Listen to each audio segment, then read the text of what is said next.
What's good? What's good? What's good? Back for the first time in a long time, man. It's the Blue Dollar Podcast. I'm Randy. I'm here with my boy Jeff, and we got my boy Marvin in the building, man. What's good? Yo, Yo, What's yo. good?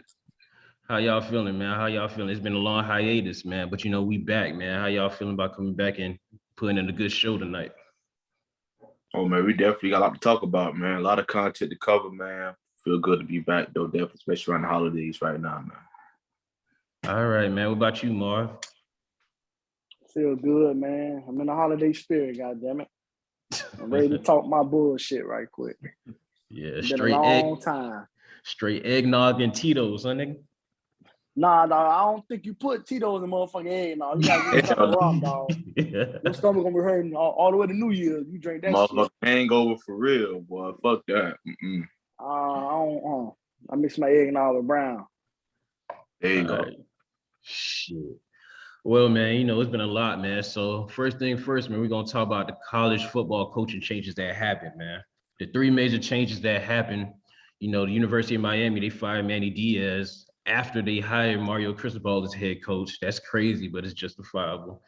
Brian Kelly left in the middle of the night to go to LSU. He left Notre Dame in the win, you know what I'm saying? And also Lincoln Riley, he took off, man. Nobody thought he'll leave Oklahoma, but he went to USC.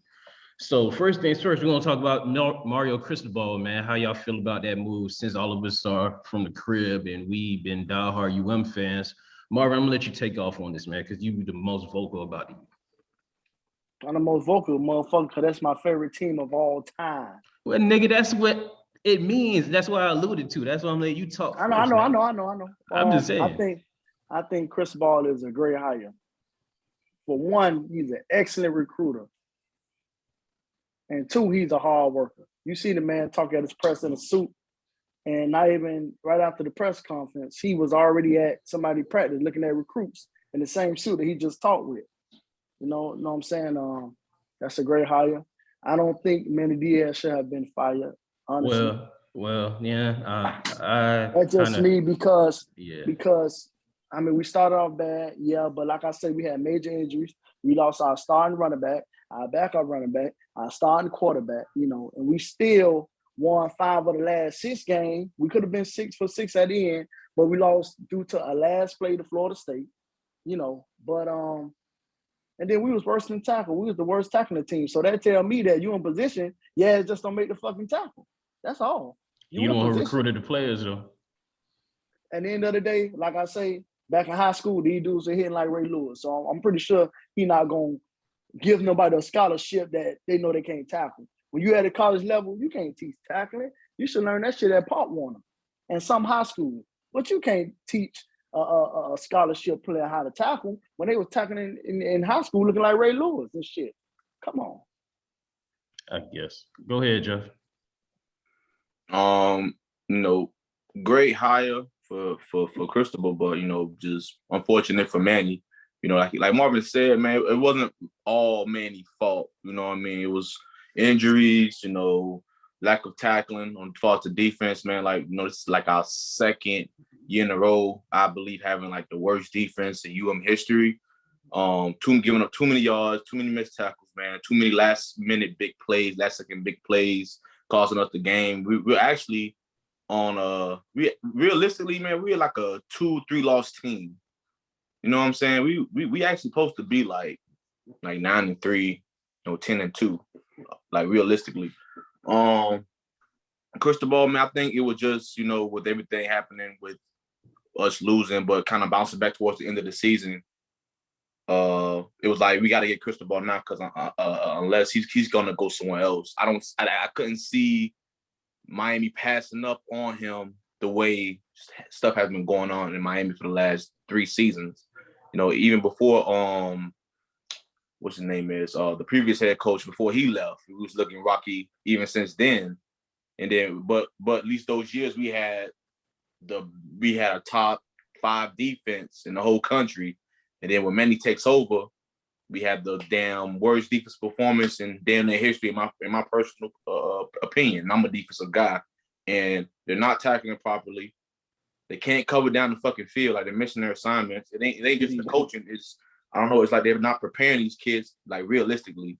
to go out there and perform. It's like, man, like we getting in recruits, but they're not performing up to expectations at all. It's like a big gap from us in the Alabama game. You watch the Alabama game, it was like a bit like the difference between our players and Alabama players is the reason why we have been out of the conversation for so long of not making the the playoffs or being in the top 10 rank, losing the teams we never lost to before. So, you know what I mean? Like having won a bowl game in the last 5-6 years, I believe. I think like 3 or 4. We had one Marvin.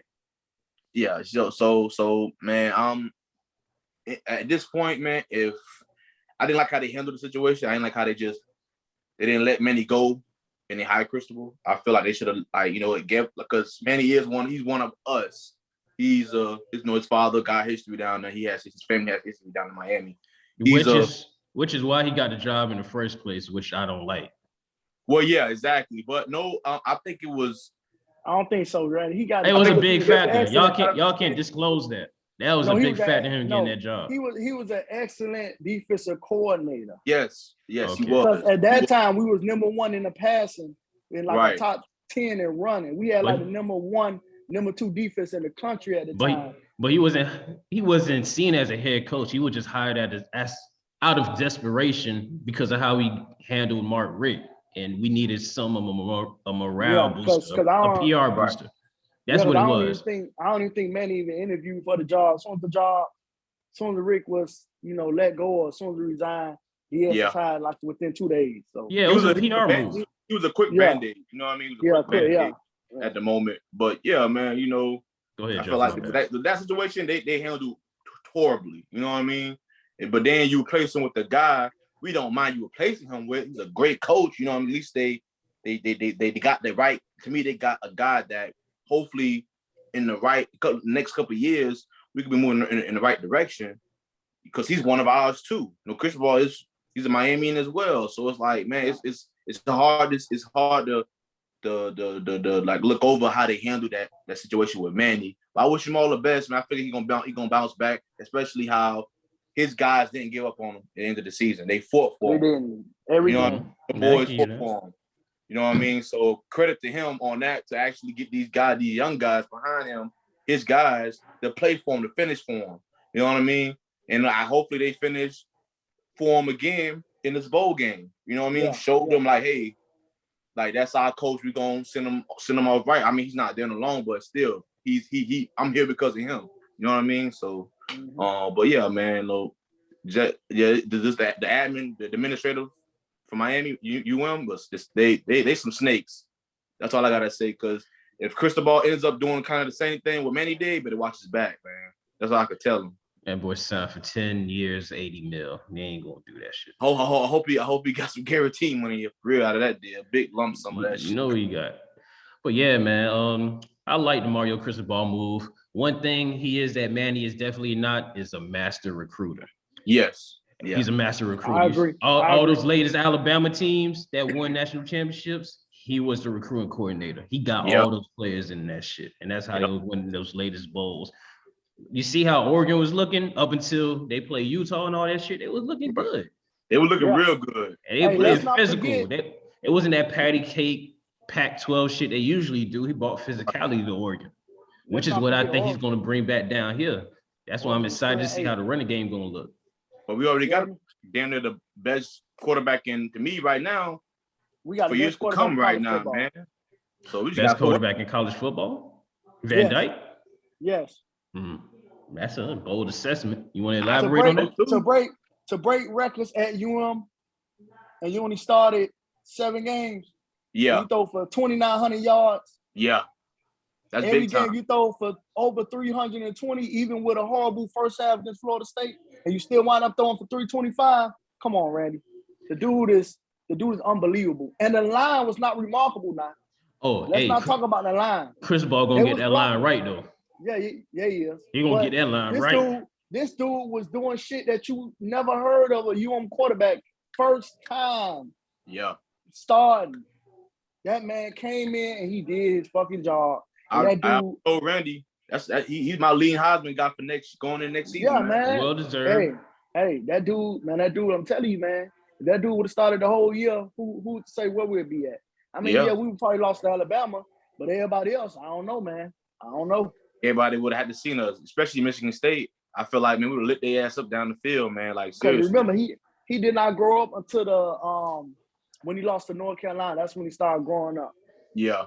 Mm-hmm. But yeah, man, Cristobal is really gonna change things. He's gonna bring the U back to where it's supposed to be. I really feel like he's gonna do that. He know the blueprint. He know the formula. He know how to recruit. He's probably the top 5 recruiter in the nation right now as a head coach.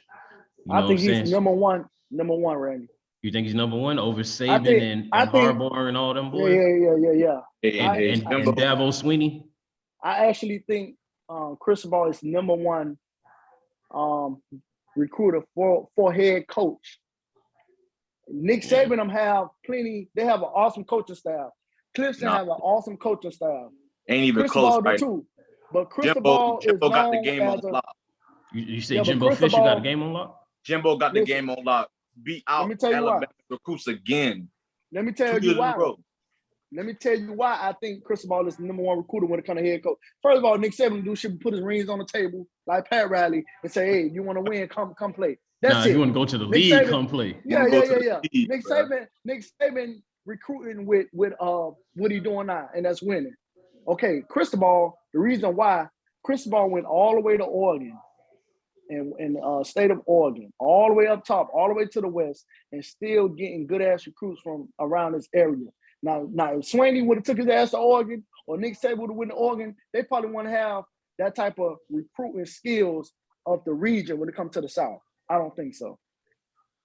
That's a fair assessment. You telling kids out of Miami, Palm Beach, Broward County to come way up to fucking cold ass Oregon? Come on, man. I ain't gonna lie, Cristobal gonna have to change one thing. He gonna have to lock down this South Florida pipeline. I'm tired of all the people from the crib going to Alabama and going to all these other colleges out of state and all that stuff. He gonna lock back down this pipeline. We ain't gonna see no more 5 stars just leaving here so easily. Or we ain't gonna lose out on all these 5 stars like Manny been doing and Rick been doing the past years, you feel me? So I feel like Manny gonna be able to lock it down, man. He gonna stop getting all these dudes from Central Florida and South Dade and all them other places that ain't got no real ball players. He gonna lock down Miami-Dade, man, the real Miami-Dade, North Florida, Carroll City, Liberty City. It's called the state of Miami. State of Miami, Randy. State of Miami. He gonna lock down the state of Miami. Broward and Dade is some Orlando. Yeah, he gonna lock it down, bro. So I have confidence in that. All right, so let's do a quick hit on 2 other major coaching changes, man. Rillick and Riley, he left Oklahoma, now he's going to USC. How y'all feel about that, man? I feel like Oklahoma was going to the SEC, so he got out that fire. Man. He got out that fire. He said, man, he gonna go to the Pac-12 and try to run that shit. All he got to worry about is Chip Kelly over there now. So I don't blame him. That's a good move. But let me tell y'all something though. Honestly, did you see that contract? Did you see the deal that he got? Oh yeah. Did you see the perks that he had? Yeah. I would have left fucking too. If somebody buy my house in Oklahoma, buy my house in LA for $4 million, they give me a house. I got a jet access anytime I fucking want it. Come on, Randy. You the man. Who want to leave? Yeah. Who want to leave, Randy? First of all, ain't shit out talk. Let's get that first. Ain't nothing in Oklahoma. Nothing but football. Oklahoma football and football. That's it. And you going to LA, the Sunshine your house State. Paid for. Your house paid for. Your house paid for by the college. Right. You get paid. They move your whole family. Your whole family. You know what I'm saying? They give your family a jet. Come on, man. Oklahoma has been missing out in the postseason since it started. The last couple years with the championship game. And them in Texas moving to the SEC, these dudes if they thought they wasn't relevant before, they really not finna be relevant because they finna be getting their ass whooped by fucking Vanderbilt. Like that's how I look at it. I don't like these people to be Kentucky, Ole Miss, Mississippi State. Like I don't see it. I really don't see it, and they really gonna struggle against the other power teams in the SEC, the ones that want Bamas and the Bamas, the Florida Gators, the Georgias, the Auburn's, the Ole Miss. Man, they finna get ate up alive in that shit, man. I mean, I think they're gonna beat A&M. It's a battle right now for Texas between Texas A&M and Texas already. Guess who's winning that battle?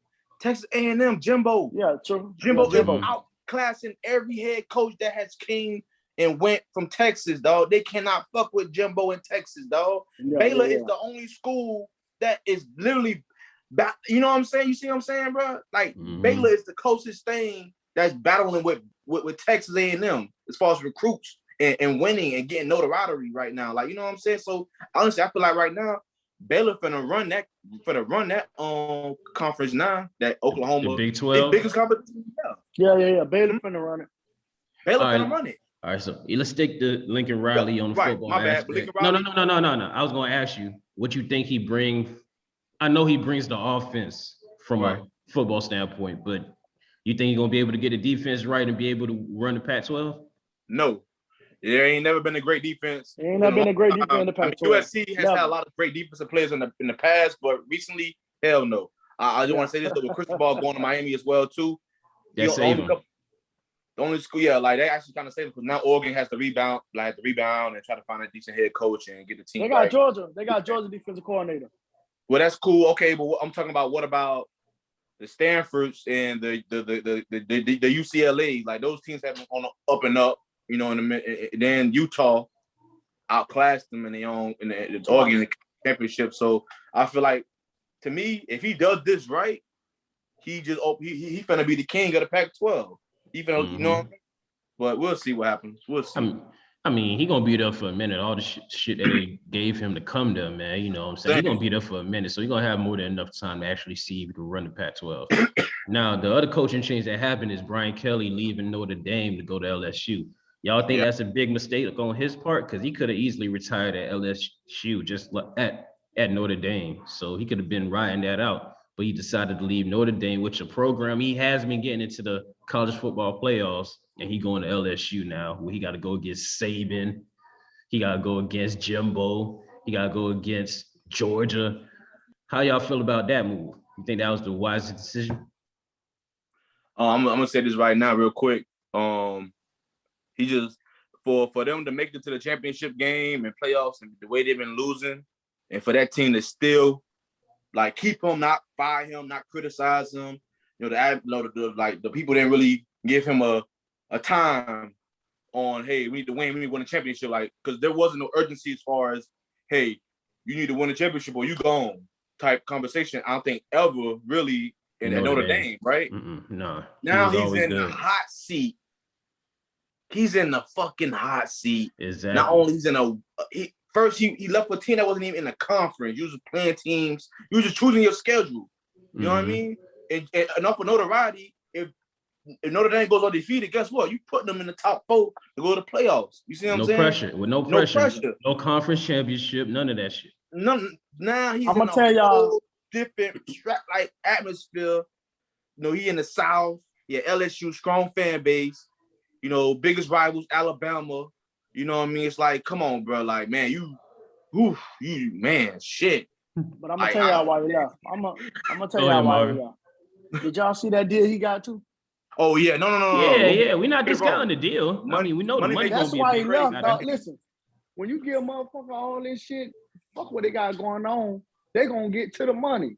That's what it's about. Yeah. That's why Jim Fisher left Florida State. Florida State was on the up when he left. No. But word on the street, he had a lot of pressure and tally too, though, behind the scenes. He got pressure. Texas A&M supposed to be the number 1 school when it comes to money, when it comes to sports. Did you see how much money Texas A&M spent every year? Shit. Yeah. They got the most. Well, 3 years ago, I read an article that Texas A&M, they had the number 1 money. I mean, revenue when it comes to spending and receiving. Texas A&M. So you don't think he got pressure out there? Shit. All of them got pressure. Cristobal got pressure too. All of them got pressure. I mean, but they're gonna give Cristobal time though, bro. Like the boosters and fans want to hear that shit. We finally starting to spend money into the football program. Finally. Yeah. That was the biggest thing missing for Miami. You know what I'm saying? We really couldn't compete with the other schools when you go to their fucking They work out facilities and everything. It's like state of the equipment, you know, like the whole thing, like they already in the fucking invested in the football team, but not as heavy as the top schools have been. You know what I'm saying? Hey, So, hey, Jeff, they had this thing. They had this thing. Top 25 schools when it comes to spending money to the sports facilities, right? Yeah. Out of 25, listen, here it is. Out of 25, for the past 15 years, the school that has went to the championship, win or lose, they was on that 25 exactly. count. Top 25 was coming spending. You have to spend money because Alabama recruiting budget compared to your recruiting budget. Come on. Yeah. Come on, dog. Or any other school, like you said, that's competed for a championship. Any other school, yeah. You know what I'm saying? Budget is ridiculous. Yeah, man. Clemson invested into their football program. Like, yo, if we got any chance of competing with even in our own in the ACC, we got to spend money. We got to spend money. They realized that. Yeah. Back to Brian Kelly. I think that was a bad move, man. You feel me? I think that was a great move. Nah, not from a football aspect, man. You know, if he able to recruit the better players than he did at Notre Dame, which should be easy, especially in Louisiana area as far as football talent, then that'll help him out a lot. But you got to go against Bama and all these guys. Georgia. Yeah. Georgia. And you got to look at it too. No. But you got to look at it, Marvin. Like, look what they did to Ed Orgeron after he won a national championship.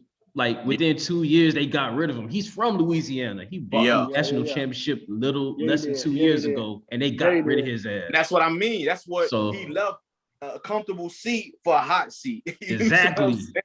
You know what I'm saying? So exactly. But that's what I was trying to say in my assessment, though. That was a bad move, though. Yeah, that was a bad move. It was a bad move. But I think Kelly coached in the SEC before. Nah, he coached in Cincinnati before he went to Notre Dame. No. But I think he was a coach, not head coach. But I believe he had a coaching gig in the SEC before, though. Yeah, that's different. That's a different ball game, though. When you the head coach. We can look that up. Yeah, it is a different ball game. Different ball game. Yeah, you're right about that. So yeah, man. Hopefully everybody, all these coaching changes, you know, they'll be successful, but somebody's not. We just gonna have to wait and see. Yeah. We just got to wait and see. All right, man. Spending the playoffs. So we'll see. Yeah, we'll see. Go ahead, Marvin. What you were going to say? He did not coach in the SEC. Okay, I thought he did before, but it was Central Michigan. Yeah, okay. So, yeah, he in the SEC now, and he in that hot seat, that boulder, first quarter. All right, man. So we're going to get into the NFL, man. Before we get to the Week 15 schedule, we're going to talk about breaking news that happened today. Your boy, Urban Meyer, after just 13 games, starting into this NFL coaching career, he got fired, man. You know, they fired him at midnight, matter of fact, man. And, you know, I'm going to let his ass go, man. Like, he had a whole bunch of shit going on, man. Like, he on videos dancing in the club with Young Shones, he throwing hands with players. Well, come on, let the man have fun, man. Let the man have fun. He kicking niggas in practice just cause, man, he was doing a lot of shit, man. Not to mention 8-2-11. Yeah, then they kicked the kicker, huh? Yeah, he kicked the kicker. I guess he really wanted to show him how to kick, and instead of kicking the football, he kicked him. The reason why Urban Meyer got fired because they wasn't winning at all.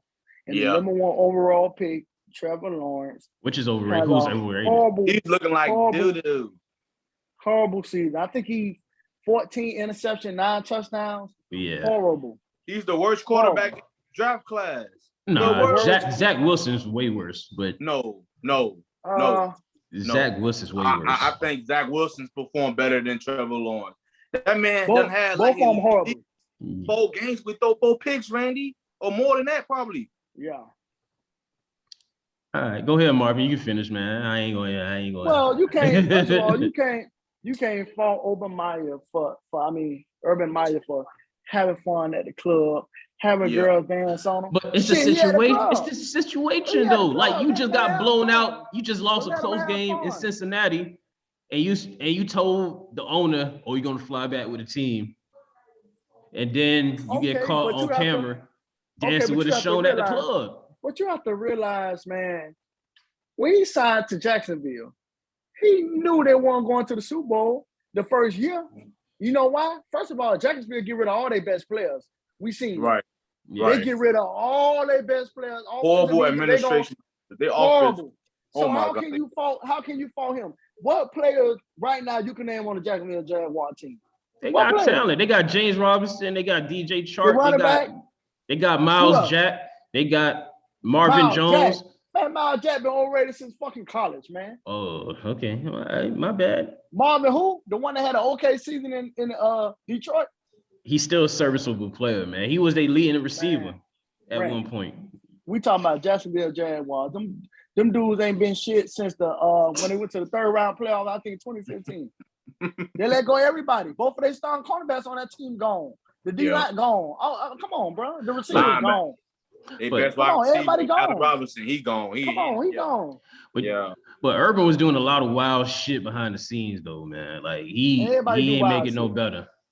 Everybody do wild shit behind the scenes. Yeah, buddy. You just don't hear about it until they get fired. He balling at Tampa now. Shit. Balling. Mm. They ain't want to pay him. He gone. Yeah. Like, come That was on, stupid man. as fuck to me. I'm like, really? Just Y'all ain't let even go getting everybody, man. let him go. Y'all ain't trade him. Y'all ain't Let him go for let him go. Release. They How the fuck? stupid. Stupid as hell. All right, Jeff, go ahead, man. Go ahead, Jeff. How you feel about Urban Meyer getting fired after 13 games? To me, man, like I said, their organization is a shit show. They're laughing stock of the NFL at this point. They're letting the Browns outdo them right now, man. You hear what I'm saying, bro? The Browns, bro. And they were just in the AFC Championship game not too long ago. You know what I'm saying? And like they went from that to the worst team in the past 2 years. Like I feel like, man, them in fucking Detroit, man, like at least Detroit tries. At least they try to correct their mistakes at least. But them motherfuckers there, man. Oh my God, like. I mean, of course, you're not gonna pass up on Trevor Lawrence. You couldn't expect him to have this performance he's having, but when you ain't giving the man no protection, you know what I mean? Like, what you expect? You know what I mean? Defense, bunch of decent name guys that really they can't play well together. The scheme's all fucked up.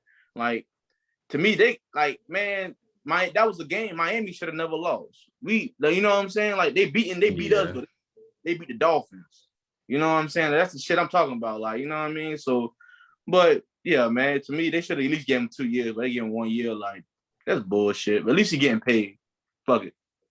Yeah, he's getting paid, but a lot of it was on him, though, bro. Like, you got to think about it, man. Yeah, it was outside distractions with the Tebow situation before the season started.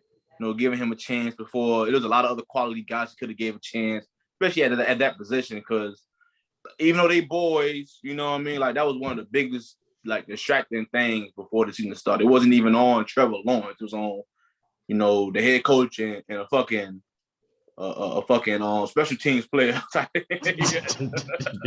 Motherfucker played two series, Randy, and looked like shit, missing blocks, not running his route. Like, I think that was a downfall when he cut Tebow, though.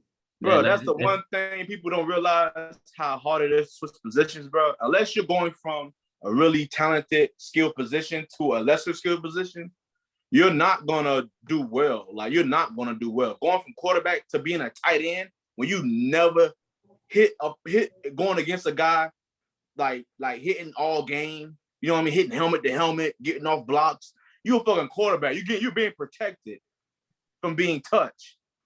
You know what I mean? Mm-hmm. So yeah, man, like that was a waste of fucking time, man. But yeah, man, honestly,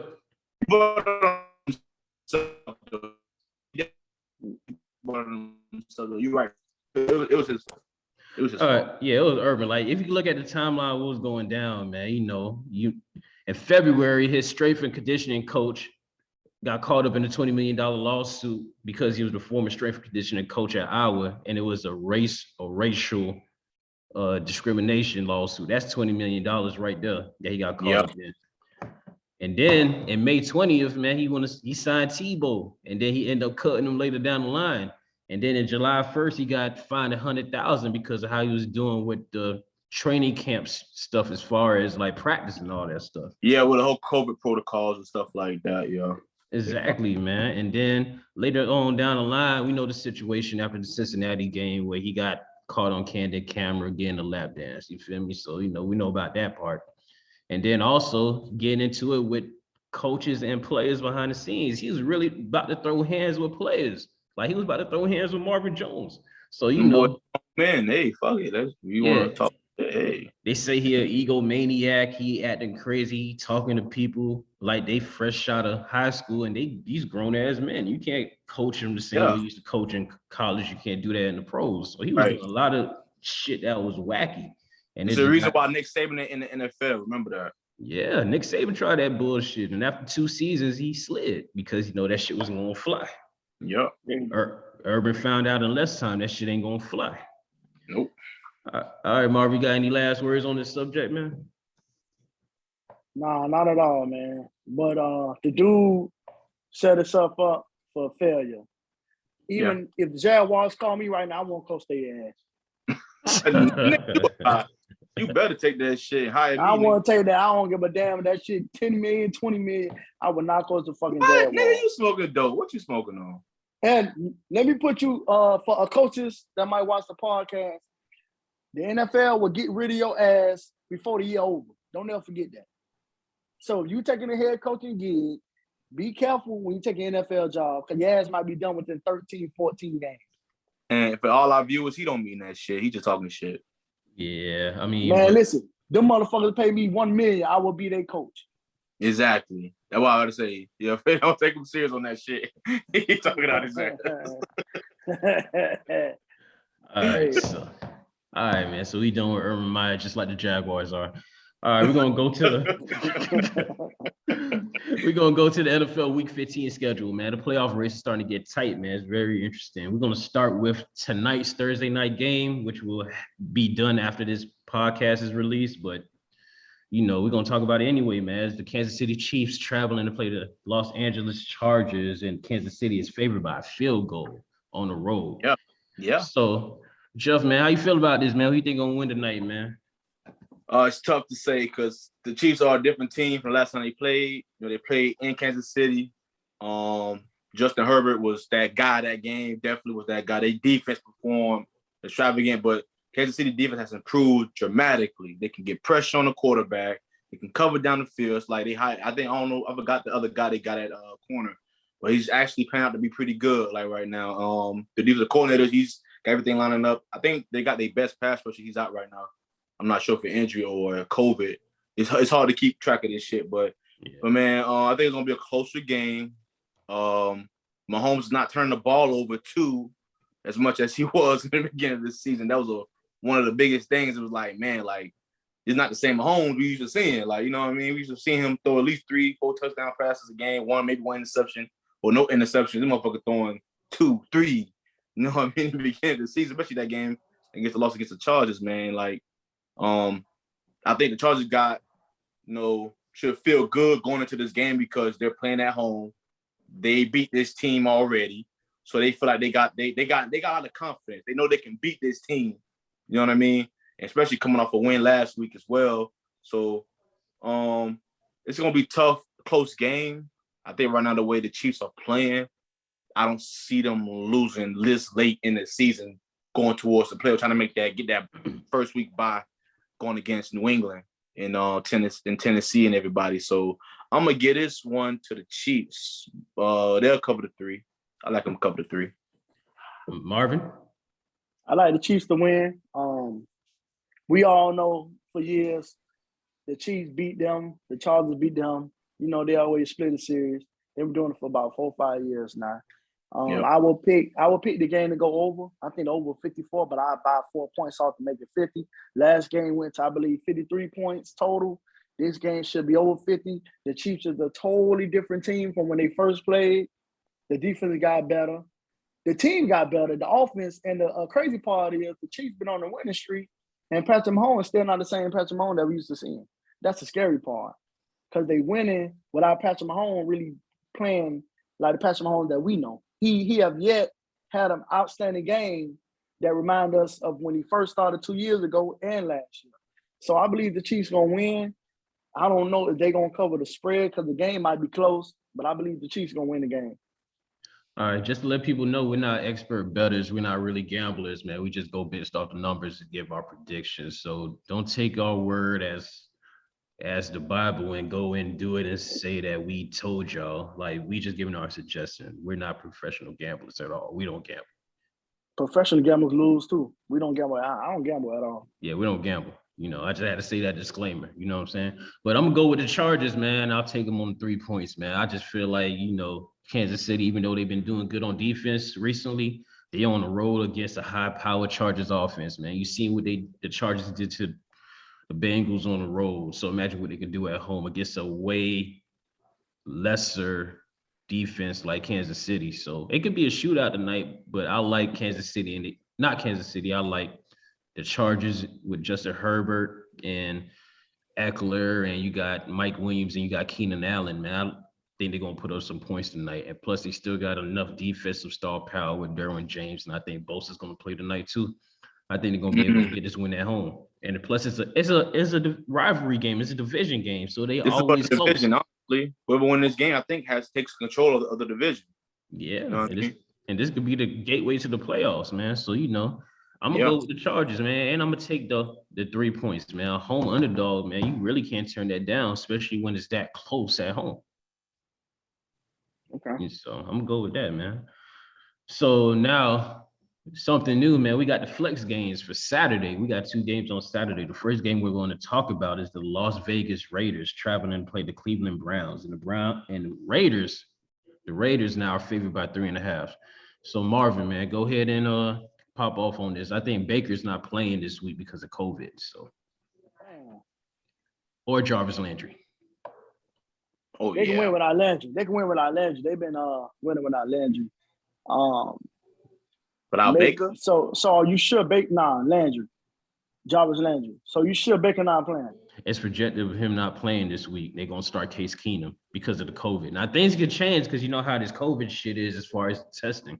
But I'm gonna tell y'all, it's projected for Case Keenum to start this week. I'm gonna tell y'all, Case Keenum, he's a veteran quarterback. He's a solid backup. He's very dependable. And to be honest, Mayfield is better, but Case Keenum, whatever his name is, he's a better passer. He is a better passer to me. All right, but if he Mayfield, go ahead. Mayfield's a better quarterback, better field general. But I think Case is better when it comes to passing. I think Case is a better passer. That's just me.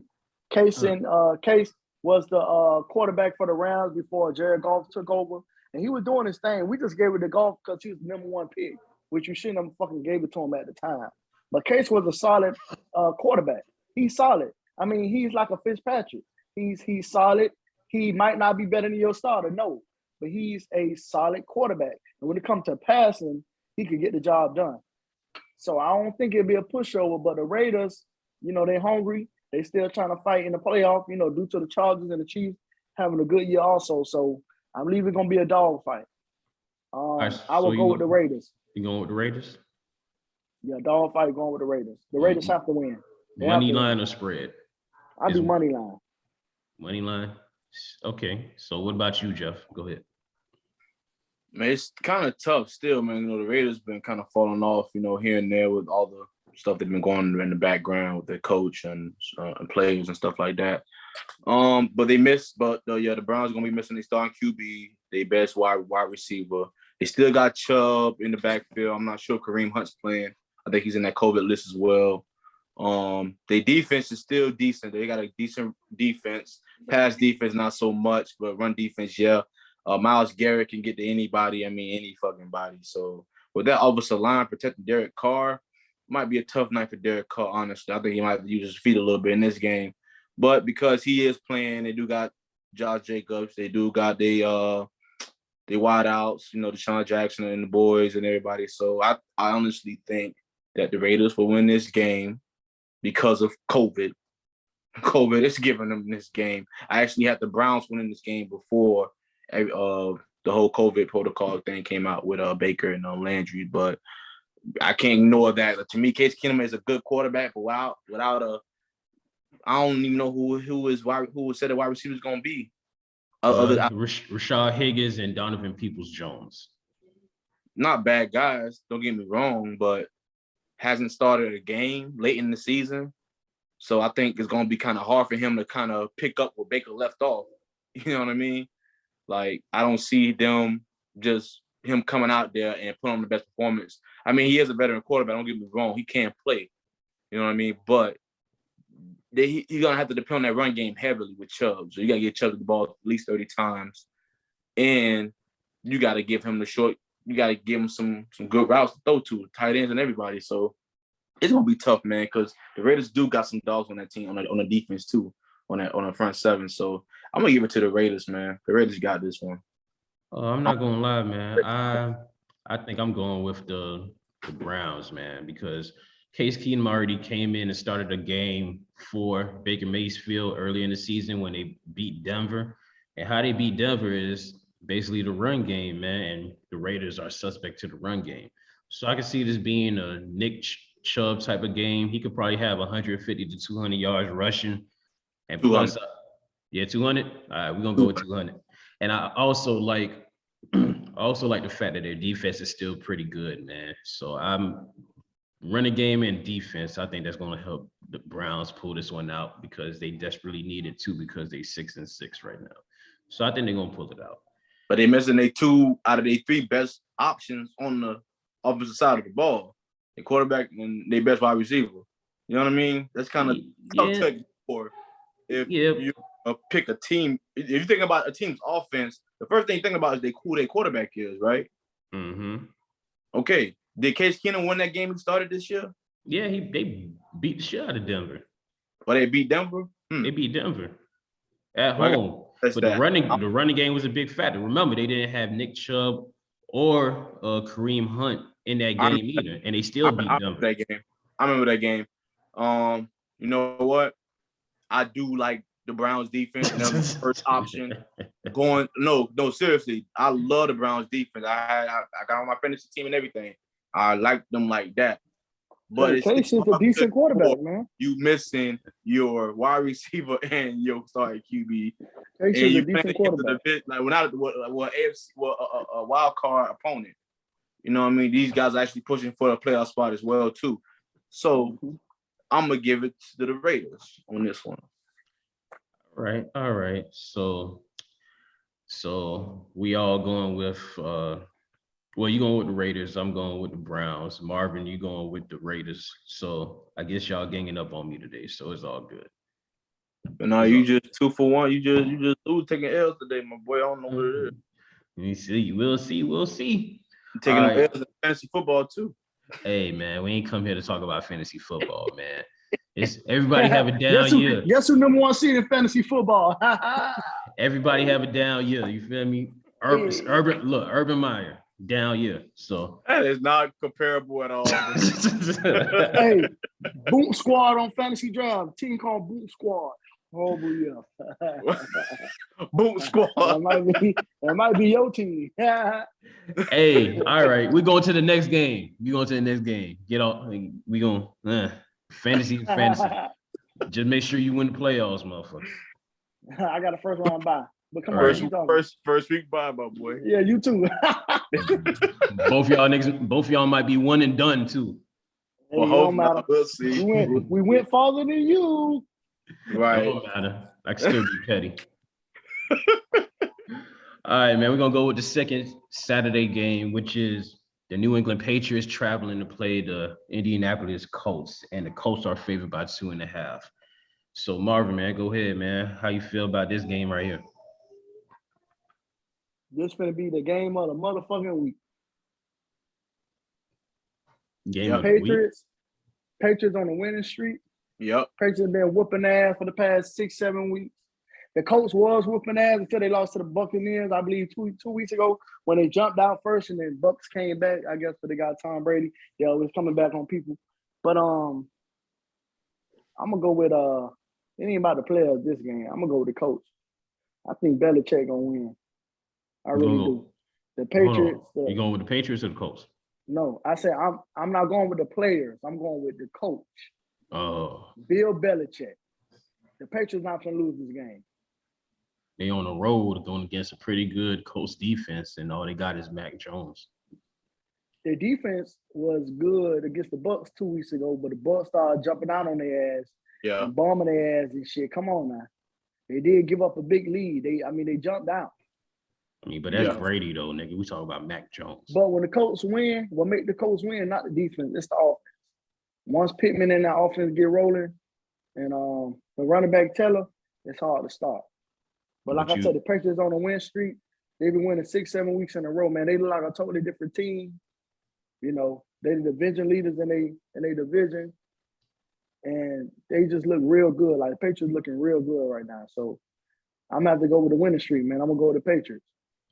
All right, go ahead, Jeff. You got one of the best run defenses going against the best number one running back right now in the league, Jonathan Taylor. I feel like, man, Taylor has been putting up record numbers, man, right now. And the boy has been unstoppable, like Marvin said. He's very tough to stop. You know what I mean? And Wentz, the coach, Wentz has been playing pretty good ball, man. You know, he's not having to be the hero of every game. Like he could take a back seat. You know what I mean? I'm not saying he's elite. He's one of the elite quarterbacks, but I'm saying when he has help, he's a different quarterback in a sense. When he has time in the pocket, he could air that bitch out. You know what I mean? And also getting T.Y. Hilton back, and that offensive line is impeccable, man. Them boys give him all the time in the world to do his thing. Pittman been balling. Jonathan Taylor ball like that. The offense is elite, man. They got an elite offense against an elite defense. This is a battle between the Colts offense and New England's defense. Other side of the ball, I actually kind of favor the Colts on the defensive side going against New England's offense, even though New England has a good run game, okay passing game, you know, but they got a solid rookie quarterback, maybe the best rookie quarterback number-wise we have seen in a while. The boy has been real cautious, be careful with the ball, protecting the ball, not giving the ball away and turnovers or nothing like that. He's maturing. He's actually getting better, and it's scary because only his first year under Belichick. Belichick's a coaching mind like no other we have ever seen. Along with the Nick Sabans, and whenever you speak of football, you think of Belichick and Nick Saban. But I want to finish saying this though. Tough match. I believe the Colts are at home. Yep. I mean, weather's not going to be a factor because they're playing inside a dome. It's kind of tough to go against Belichick, but I think I'm going to have to. I think the Colts have a more complete team in this matchup. So I'm going to take the Colts. I believe they're favored to win this game by 2, right? By 2.5, yes. By 2.5. I like them to win by 3, so I'm gonna take the Colts on the spread. Yeah, man, I'm gonna go with the Colts too, man. Simply because I like Carson Wentz way more than I like Mac Jones. And Mac Jones shit got to flop sooner or later. He's been getting lucky with these games, especially that last game. Only 3 passing attempts. Do this for me. Take your feelings out of here. Oh man, come on, man. I'm just being realistic, man. Come on, man. Three passing attempts last game, and you still miraculously won. That shit ain't gonna happen again. That shit's not gonna happen again. It was a fucking snowstorm, Randy. Huh? It was a fucking snowstorm. Don't matter. It don't matter. That was the game plan, bro. The game plan was to run the ball and not throw the ball. You feel me? You think they're gonna do that shit against the Colts and be able to win? I don't even like to run the ball against the Colts. What are you talking about? It's one game. All right, so the run game ain't gonna work against the Colts, so that means you're gonna need Mac Jones to throw the ball. So you like fucking Tua to throw in a fucking snowstorm in Buffalo? Of course I do. That's my quarterback. Nigga, smoking something. We'll get there, Jeff. You don't jump out the window too early. We'll get there. I'm talking about Mac Jones right now. So they've been on this little streak and all that stuff, but the Colts are a very good team, and plus I think they really need this win. So I'm gonna go with the Colts to win this. I'll take them on the spread. I really like Carson Wentz and I like Jonathan Taylor. I think they're gonna control the trenches and be able to really do their thing and really be able to take this game. Get out your feelings, dog. All right, my bad, dog. I'm just saying. That's how I feel. I can't deny that, man. I just feel like this Mac Jones shit. He's Mob, you sliding? been sliding. So, what you said, Marvin? Yeah, I'm gonna slide about 5 more minutes. Nah, it's cool. It's cool. You can still keep this. Somebody give me the eye. You know that. Hold on, okay. Let's go to his game real quick. Let's get his on his team real quick. Go. Yeah. Let's go to the Seattle Seahawks. They're gonna play the Los Angeles Rams. The Rams at home. We're gonna win. And the Rams are favored by 5.5, man. We're gonna win. Now y'all got a lot of people on COVID though, man. Odell Beckham. We gonna win. Odell Beckham's on the COVID list, bro. Ramsey ain't even play last week, and we shut Hopkins down. Shut his ass down. We gonna win the game. That was a fluke. The Rams are hungry. That was a fluke. Listen, the Rams are hungry. About that shit too. I ain't gonna lie. It was not gonna stop that. The Rams is hungry. And when I think about my team, I think about the Tampa Bay Buccaneers last year. They started off all right. Then they got cold. And once that ship started rolling, it was hard to stop. The last seed to make the playoffs, and they won the Super Bowl.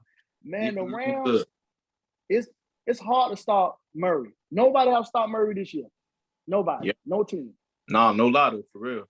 No team. Even the Rams, even he gave us trouble. Even though we won, that motherfucker giving us trouble. I believe the Rams just need to get the defense to roll it, man. The defense haven't played. They played better last game, finally, without their team leader besides Donald. Miller starting to come back into play. Too many big names on that defense. Too many big names on that defense, man. Too many big names, dog. You're right. Too many big names. Y'all finished? So I believe that. And then the Seahawks, they just won one game last week in fucking 5 weeks now. 5-6 weeks. Come on. Metcalf can't even get you 6 catches. He can't even get you 50 yards right now. And we all know Metcalf kryptonite is the fucking Rams. We all know that. And Russell Wilson. We had Russell Wilson that was running like he in a goddamn 1,500 mile run or some shit.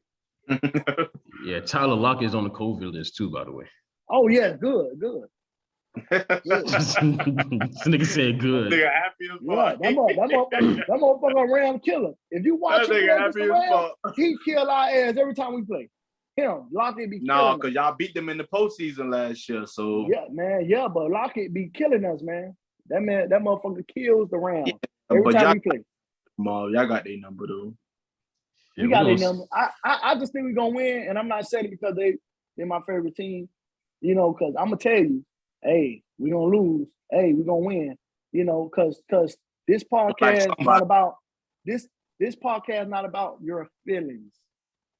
It's about your honest. Ain't you got somewhere to go? Bro? You still here? It's about your honest opinion. We already talked about your team. Yeah, so I feel like the Rams are gonna win by at least 14 points. Nah, I don't know about that. First of all, the Seahawks offense. I don't know what they scored last game, but they finally won the game finally. But before that, their offense couldn't even score 14 fucking points. I'm not gonna count out Russell Wilson though, man. You tripping? Man, Russell Wilson came back like his finger still fucked up because they was down bad when he came back at first.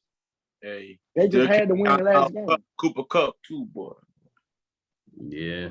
So I mean, y'all gonna win the game. I like y'all to win, but I wouldn't count out. If we do win without Beckham playing, we gotta have to throw Cooper the ball fucking 20 times because him and Jefferson started to come out.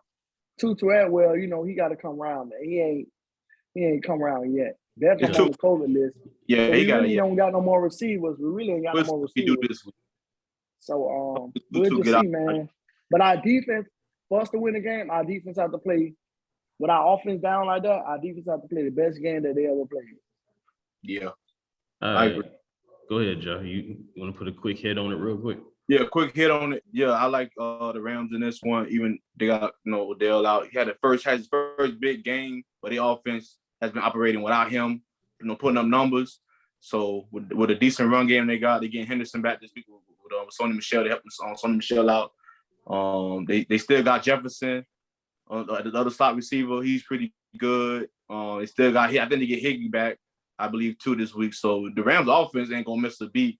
And I think Ramsey's coming back as well, too. So they're looking like they're gonna win this game for sure, man. Yeah, I like the Rams to win it too, but I don't know about the spread yet because you never know. Russell Wilson might just how many come out of points? nowhere. It's 5.5. No, I'm Rams are going favored by go money 5.5. line. Go money line. Go money line. Money line. It's a division game. Go money line. It's gonna be a tough game still. Shit, ain't gonna be man. tough. Shit, we beating there by 14. Mark my word. Man, y'all ain't beating Sierra. Y'all ain't beating Sierra baby daddy by 14. Shit, we did it. We did it last time, and then last year, all 3 times. It's a new year, Twice nigga. in the regular season, once in the playoff. It's a new year. Yeah, All right, same man. nigga. We're gonna go to the first game on Sunday, the 1:00 section. And the first game we're gonna talk about is the New York Jets traveling to play future Hall of Famer Tua Tagovailoa and the Miami Dolphins. I'm going. And the Miami Dolphins. That's on a 5-game winning streak right now. They started off 1-7, and now we about to be 500 after this game. So you want to start off first, or you want me to start off, Joe? No, go ahead. Yo, Hall of Fame. I ain't gonna lie. I thought we were gonna win by a landslide, but we still might win by a landslide. I just don't like the fact that Jalen Waddle and all of our running backs are on the COVID list right now. They said Gaskin could come back though, so that's a good thing. So we still be able to have our starter running back possibly, and but at the same time, the Jets are terrible. Tua is playing the best football he's been playing since he got to the league so far. He's been very accurate. He had 2 of his last 3 games. He had over 80% completion percentage. So and he's also, man, he hasn't been turning the ball over right like that, man. He's been using his weapons to the fullest extent, and he's been operating his offense the way he can. You know what I'm saying? Like, he's doing a very good job, man. And I feel like Tua's gonna keep momentum, especially against a sorry ass Jets team that's basically just playing for the number 1 pick right now. So I'm gonna go with the Dolphins. All right. First thing first, shout out to Brian Flores, man. Did a hell of a job these last 6 weeks, winning 5 in a row, not letting his team quit and give up on themselves, man. You know what I mean? Like, I love the things they're doing. I wish we would have had a podcast during that span to give him even more praise, because I feel like he did a great job going forward after starting out 1-7.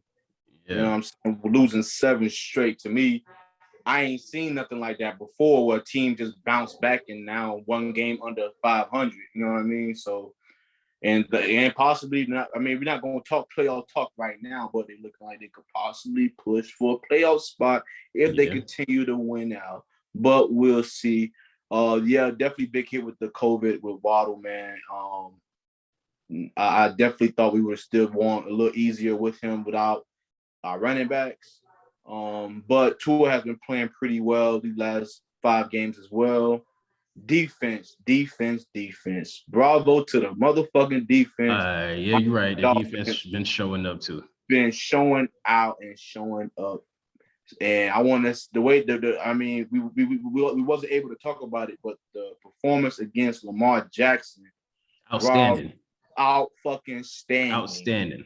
I cannot speak enough about this shit. Like, I was so proud to be a fucking Dolphin and being a defensive player, like watching that game. It was fucking beautiful. It was beautiful to watch. So, but yeah, man. With the defense still healthy, got our starters on defense. I feel like we can definitely pull out a win in this game. You know what I mean? We still got Gesicki. We still got Devontae Parker. We might hopefully get Gaskins back to get the run game going. And we can not be so one-sided on offense and have Tua just air that shit out. And I feel like Wilson going to have to step up. Like, this is a game where everybody else going to have to step up now. Okay, Albert Wilson, Preston Williams. Right. Everybody got to step the fuck up and play. So, you know what I mean? It's a big loss, but it's not changing my mind on the performance. I think we can still win this game. We're at home. Mm-hmm. So, Dolphins, I'd get by 10 or more. Double-digit win for the Dolphins. Yeah, the spread is 9.5 right now. Yeah, I like Dolphins to cover that shit. Because I believe it was 8. It was 8 yesterday. So now it's at 9.5. Even with Waddle being injured, being out for COVID, it might change tomorrow. It might go down back to 8 or 7.5, something like that. But I like the Dolphins on the spread at home. Yeah, man, the Dolphins doing their thing, especially on defensive side of the ball with that zero blitz that nobody's able to stop yet. Yeah, you're right. Because you didn't say that in your assessment. I let you go first. You ain't mention my damn defense not one time. All right, well, I did now. Defense win championships, nigga. I'm going to say this right now. Defense win championships, but it's not all about Tua. Tua ain't going to become a Hall of Famer by himself. Remember that. You go ahead. You finish or you done, Jeff? Nah, I'm not even getting. I'm just getting started, baby. I'm tell you right now. I'm tell you right now. Those 5 wins, I'm crediting to the defense and not the offense so much. Defense. No, that's defense. You entitled to your opinion, nigga. I'm not gonna stop that. No, I ain't just my opinion. It's facts. Look at the numbers, baby. Numbers don't always lie. I won't say numbers don't lie, but numbers don't always lie. All right. Over these 5 games, Tua has been completing over 70% of his passes, Joe. And bro, the defense has not been giving up, not even 17 points a game in the last 5 games they played, Randy. Can we have a compromise and say it's complimentary football, Joe? It is. The football is complimentary regardless.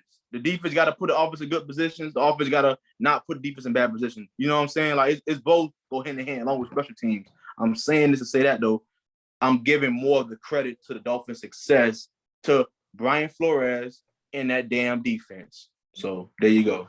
All right, that's fine. That's a fine assessment. I'm not going to take that away from you. Okay, that's fine. Yeah. But Tua has been performing. I'll say that. I'll leave with that. He has been. He's. I like what I'm seeing now. Before I was not a fucking believer. With the stats that came out from the games he started last year and mid-season numbers. Okay, he's been looking like week 9 all the way to now. He's been looking real good. I almost gonna call him my quarterback, but not just yet. I want to see how he finishes. Ain't about how you start, it's how you finish. Remember that. Shit, that's my quarterback. Yeah, whatever. But remember that. It's not how you start, it's how you finish. They started off 1-7, but now it's time to see how we finish. How do we go out? Mm-hmm. Yeah, go ahead, my brother. So, yeah, man. Also, man, the Dolphins are playing the Jets, that has Zach Wilson, and Zach Wilson sucks. So, that's going to make it even better. Like, yeah. I just want to see how much turnovers the defense is going to get this. Exactly. That's what I'm trying to tell you. I want to see how much turnovers the defense is going to get this week and how many sacks and forced fumbles. Because it's a stat game for the defense. Yeah. Man. Yes, sir. Stat game for the offense too. I like them to have 3 to 4 touchdown passes. Their defense sometimes show up. I give them that. They sometimes show up. We gonna have to see. It's either gonna be Tua going off or it's gonna be Myles Gaskin going off in the running game. Yeah. Both. Yeah. The offense gonna put up some points. So yeah, I like my Dolphins to cover the spread as well. So I take the Dolphins on the spread. All right, man. The next game we're gonna talk about is the Carolina Panthers. Traveling to play the Buffalo Bills, and the Bills are favored by 10.5. I think they say Sam Darnold is coming back soon too. I don't know if it's this game or it's gonna be the week after. Who knows? But I don't think he'll matter in this game anyway. Thank fucking God. I mean, Cam's trying to do what he can, man, but he is. It's not there no more. I ain't gonna be towards in my feelings about this shit. I try to. It's not based on race or nothing like that, but I love to see a black quarterback go out there and perform and do well in the league, right? But man, he had that first good game. Him celebrating with the team he back and everything like that. I understand, kind of crashed ever since. Right, coming back to where he started, but the man has truly showed you why teams are not interested in Cam, because that Cam that has been showing up the last 2 to 3 weeks, that's what he is now. What he used to be, I'm sorry, my brother, is gone. I don't, you know what I mean? And yeah, he cannot give a fuck about what I'm saying, but it's reality. He hasn't played like he has not been the old guy, the old Cam we know. Like, you know what I mean? Honestly, I like to see him finish where he started at, hang up the jersey. I think he definitely needs to retire this season. I think it's over. It is what it is, dog. You got a chance last year with New England, and now you got another chance in Carolina where it all started. And yeah, man, you gotta hang it up, dog. You gotta hang it up. Hey, Christian McCaffrey getting hurt doesn't help either, and they also fired their offensive coordinator. So right, and but to me, that's not an excuse anymore. Yeah. It's not an excuse. You are a grown ass man. You know how to play football. You've been playing football for over 20 years now. So to me, there's no excuses, dog. The man is 30-something, Randy. Have been probably playing football for over 30 years now, probably. So ain't no excuse to me. You know the game. You know how this shit go. You know how to play with the crowd against you or for you. You've been in that stadium plenty of times. Like, this is nothing new for you. This is nothing new. So for me, I don't care for the excuses anymore. It's over. You had a great coach in Belichick, and you know what I mean. In the offensive scheme, he tried to put you in. Yeah, you don't have that many skilled players, but still, he still put you in a position to win. And guess what you did? You lost. So then they let you go for a rookie quarterback. Yeah, that's all the memes. Yeah, you're gonna let Cam go. Yeah, he a fit dude against this dad body ass rookie quarterback, Mac Jones. But Mac Jones has been performing very good. Like, QBR is the highest QBR of any rookie quarterback. I'll repeat that again. Highest of any rookie quarterback. It's not hard to do that when you go 3 for 3 in the game, Jeff. I'm not listening though, bro. That's what I'm saying. New England, I felt like New England put some talent around the kid. Definitely had to, but Cam has had ample enough time. I'm getting off track though. Well, just talking on with Cam, but yeah, they gonna lose this game. Carolina gonna lose this game. I don't give a fuck if Sam Donald come back. Whoever the fuck come back, it ain't happening. They're just gonna lose. Who they playing again? Yeah, they playing on the road against Buffalo, who's been on a losing streak. And exactly. Buffalo need this win. They desperation mode. They need this win. They gonna win this game. Let's just say that right now. Yeah, they pissed right now. Josh Allen, even though he's been, I think they put too much on him, man. They don't give him enough of a running game, and they got him out there throwing and running. And he's their whole offense, so he's like the single point of failure at this point. But Singletary is not an every down back. We know that. He's more like a Myles Gaskin type of guy, to where you get him involved in the passing game with the strings here and there. You know what I mean? Like, they got Matt Breida too, though. They got Breida, but Breida the same. Him and Singletary one the same. They have no running back. That's what you're saying. That's what they don't have a running back. They don't have an every down back. You see what I'm saying? That's why they have to rotate them the way they do. You know what I mean? So that's their biggest weakness. They don't have a run game to help Josh Allen, to help him take plays off. You see what I'm saying? They need a run game. They need a run game. They gonna beat the shit out of Carolina. The spread is 10.5. I'll take Buffalo on the spread. I'm not gonna lie. Yeah, on the spread, I'll buy it down probably I'll buy it down probably to 8. But yeah, I like Buffalo. I like Buffalo in this game. Not the way Cam Newton been looking, nigga. I'm taking that spread. Right. Well, yeah, you're right. You're right about that. So I'll take the spread too. I'll buy more points. Shit, give me 12. Shit. Shit. Yeah. All right, man. The next game we're going to talk about is the Arizona Cardinals traveling to play the Detroit Lions, and the Cardinals are favored by 12.5. What you think about that, Joe? The Cardinals just had a very bad loss at home to the Rams. Who they playing again? They playing the Lions. They're gonna win. Cardinals gonna win. It's a bounce back game for them. Hopkins, he's out for the season. Unfortunate. But man, John Connor, we're looking good, real good. They say he might. I mean, he's hurt right now. They don't know if he's gonna play this game. Oh shit! Because of ankle injury. So they gotta wait and see. I think going forward, you gotta rest them, because y'all are a playoff contention team running in NFC. You got to rest them, so they're going to have to go with their second best option at running back. I'm not sure who that is. But they got Chase Edmonds. He was the original starter before he got hurt. Okay. But you still got a veteran receiver, AJ Green. You still got Zach Ertz.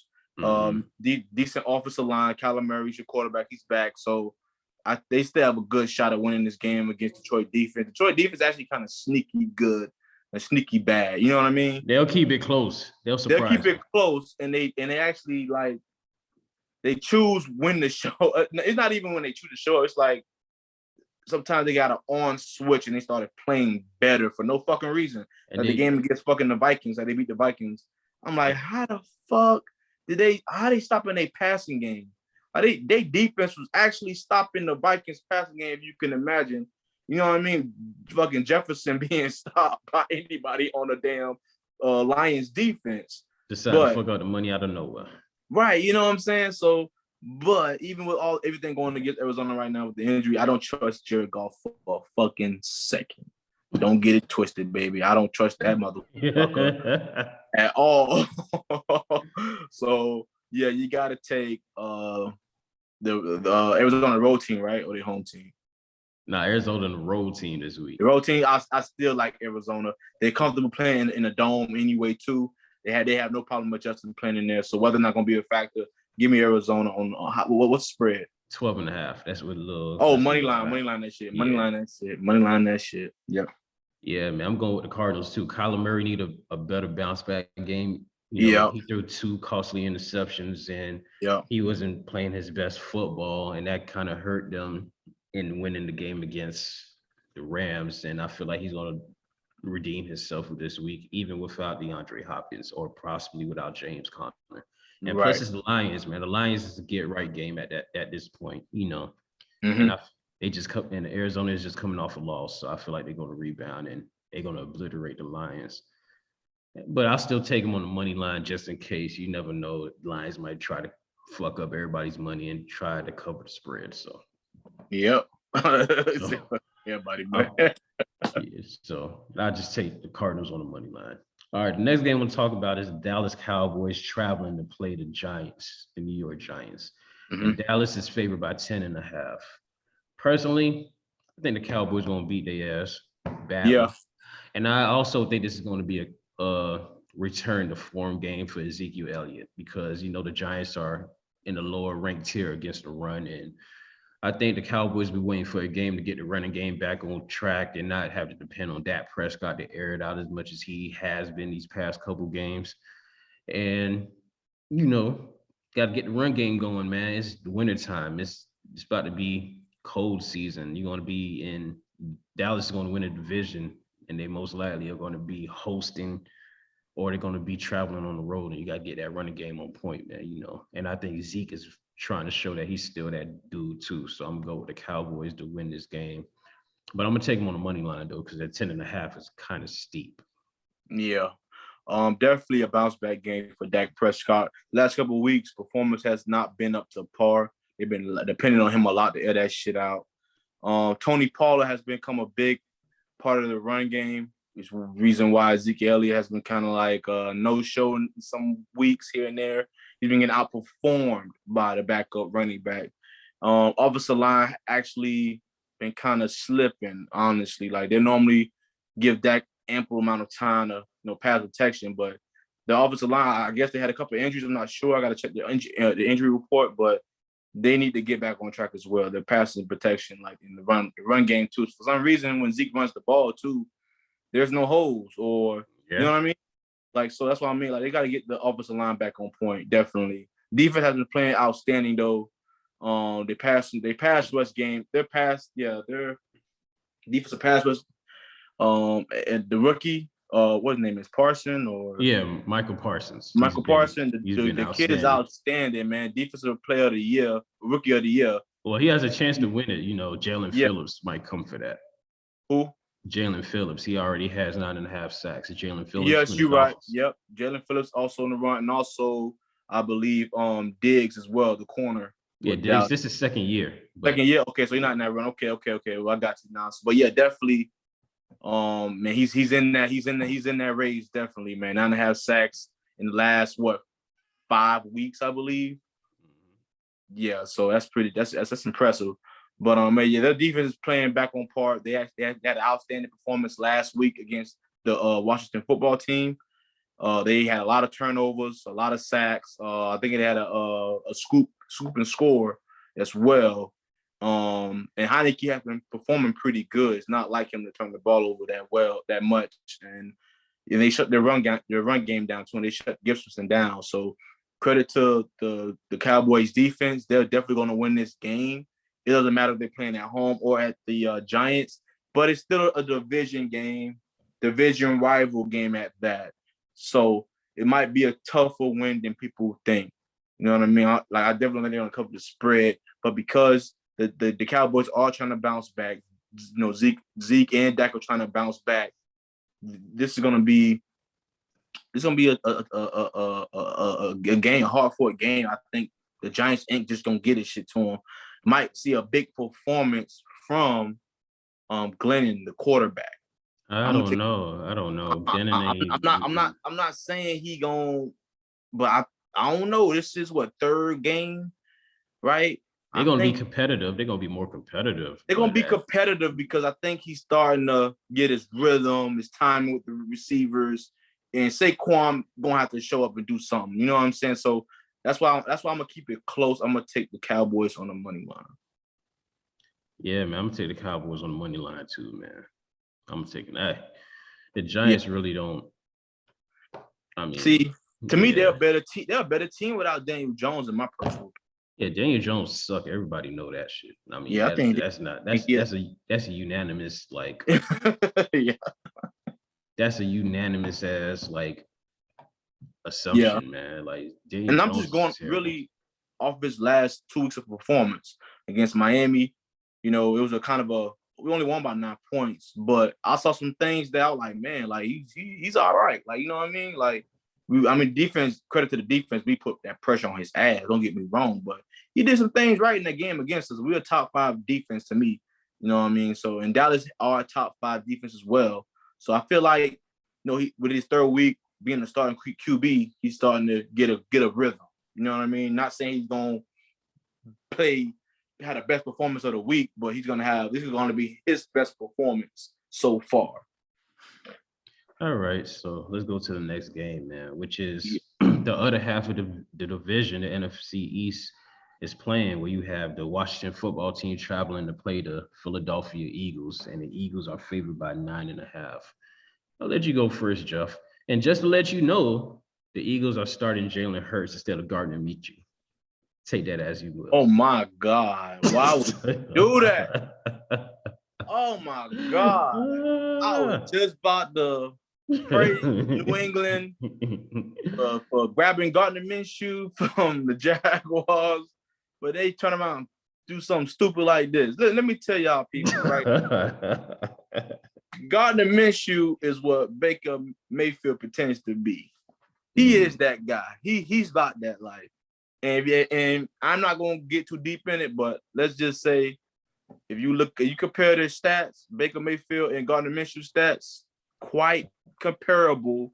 And I give the edge to Gardner Minshew because he's done the exact same what Baker has done with less talent. So I'm getting off subject, but for them to start Justin Fields, I understand why before he Jalen Hurts. My bad, Jalen Hurts. Before, you know, he went down, they lost that game against Washington. He messed up his ankle. He was actually performing, you know, okay, but he got some suspect performance too. But man, come on, Philly, man. Look, maybe this is what they needed to do to kind of put some fire under Jalen Hurts' ass to show him, hey, we could win without you. You know what I mean? So hopefully we'll see what happens. You know, I'm not favorable with this decision of starting him, but it's not like ridiculous, you know what I mean? So, but their defense is performing great. Heineke, though, I like him. I really like him, man. He's becoming one of my likable QBs. I think I'm actually moved him up on as far as ranked at his position because he's been outperforming a lot of okay subpar QBs. So. And he's doing more with less, and you know what I mean. So, no, but who's at home? Yeah, Philadelphia is at home, and they're favored by 9.5. Yeah, with that defense, their defense coming into form, it's hard to really. And Washington football team, they're kind of hurt on us. They don't have the best pass rusher, but they have the rest of the boys. So. But with that performance with the Cowboys, still they gave up so many points so quick in the game. Philly can score quick in a hurry. Smith, the rookie wide receiver, has been actually performing better in the later weeks. He's been doing okay. When Minshew been in. Right. That's what I'm admit. That's what I was gonna say. But Minshew's in. But with Hurts, they're not connecting for some reason, like, you know what I mean? I don't know what it is, but they're not connecting. And it's a damn shame because they played together before, I believe, at Alabama, when he was at Alabama, I believe. Second.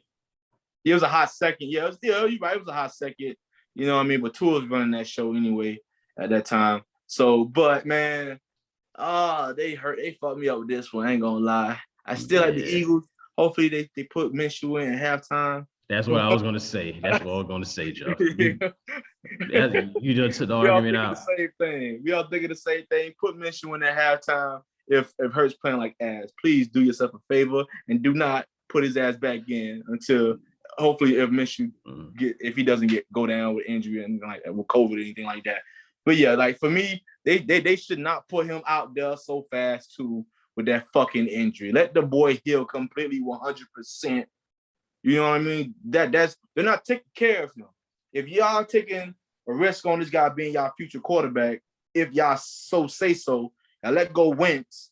So it's like for me, like come on, man, like man, put like even with the fucking Chicago Bears, they keep putting the damn boy out there.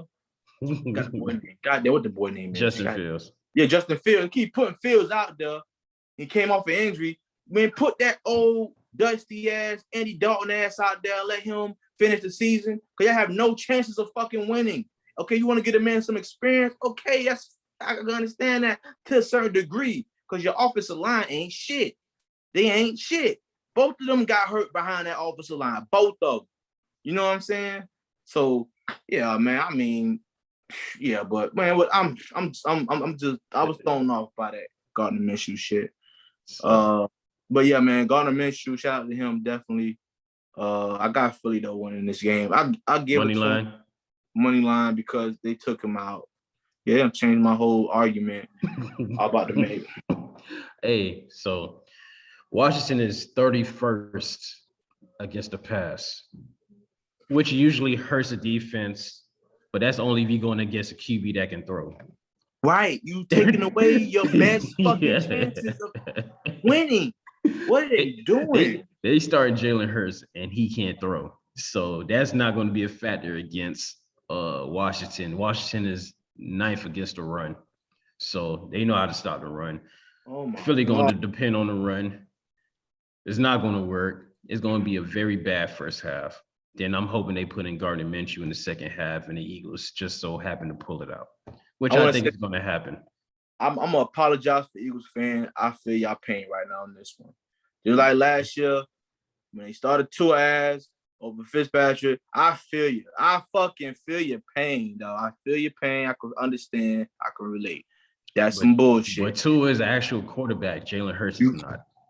But Fitzpatrick was outperforming Tua in every which way.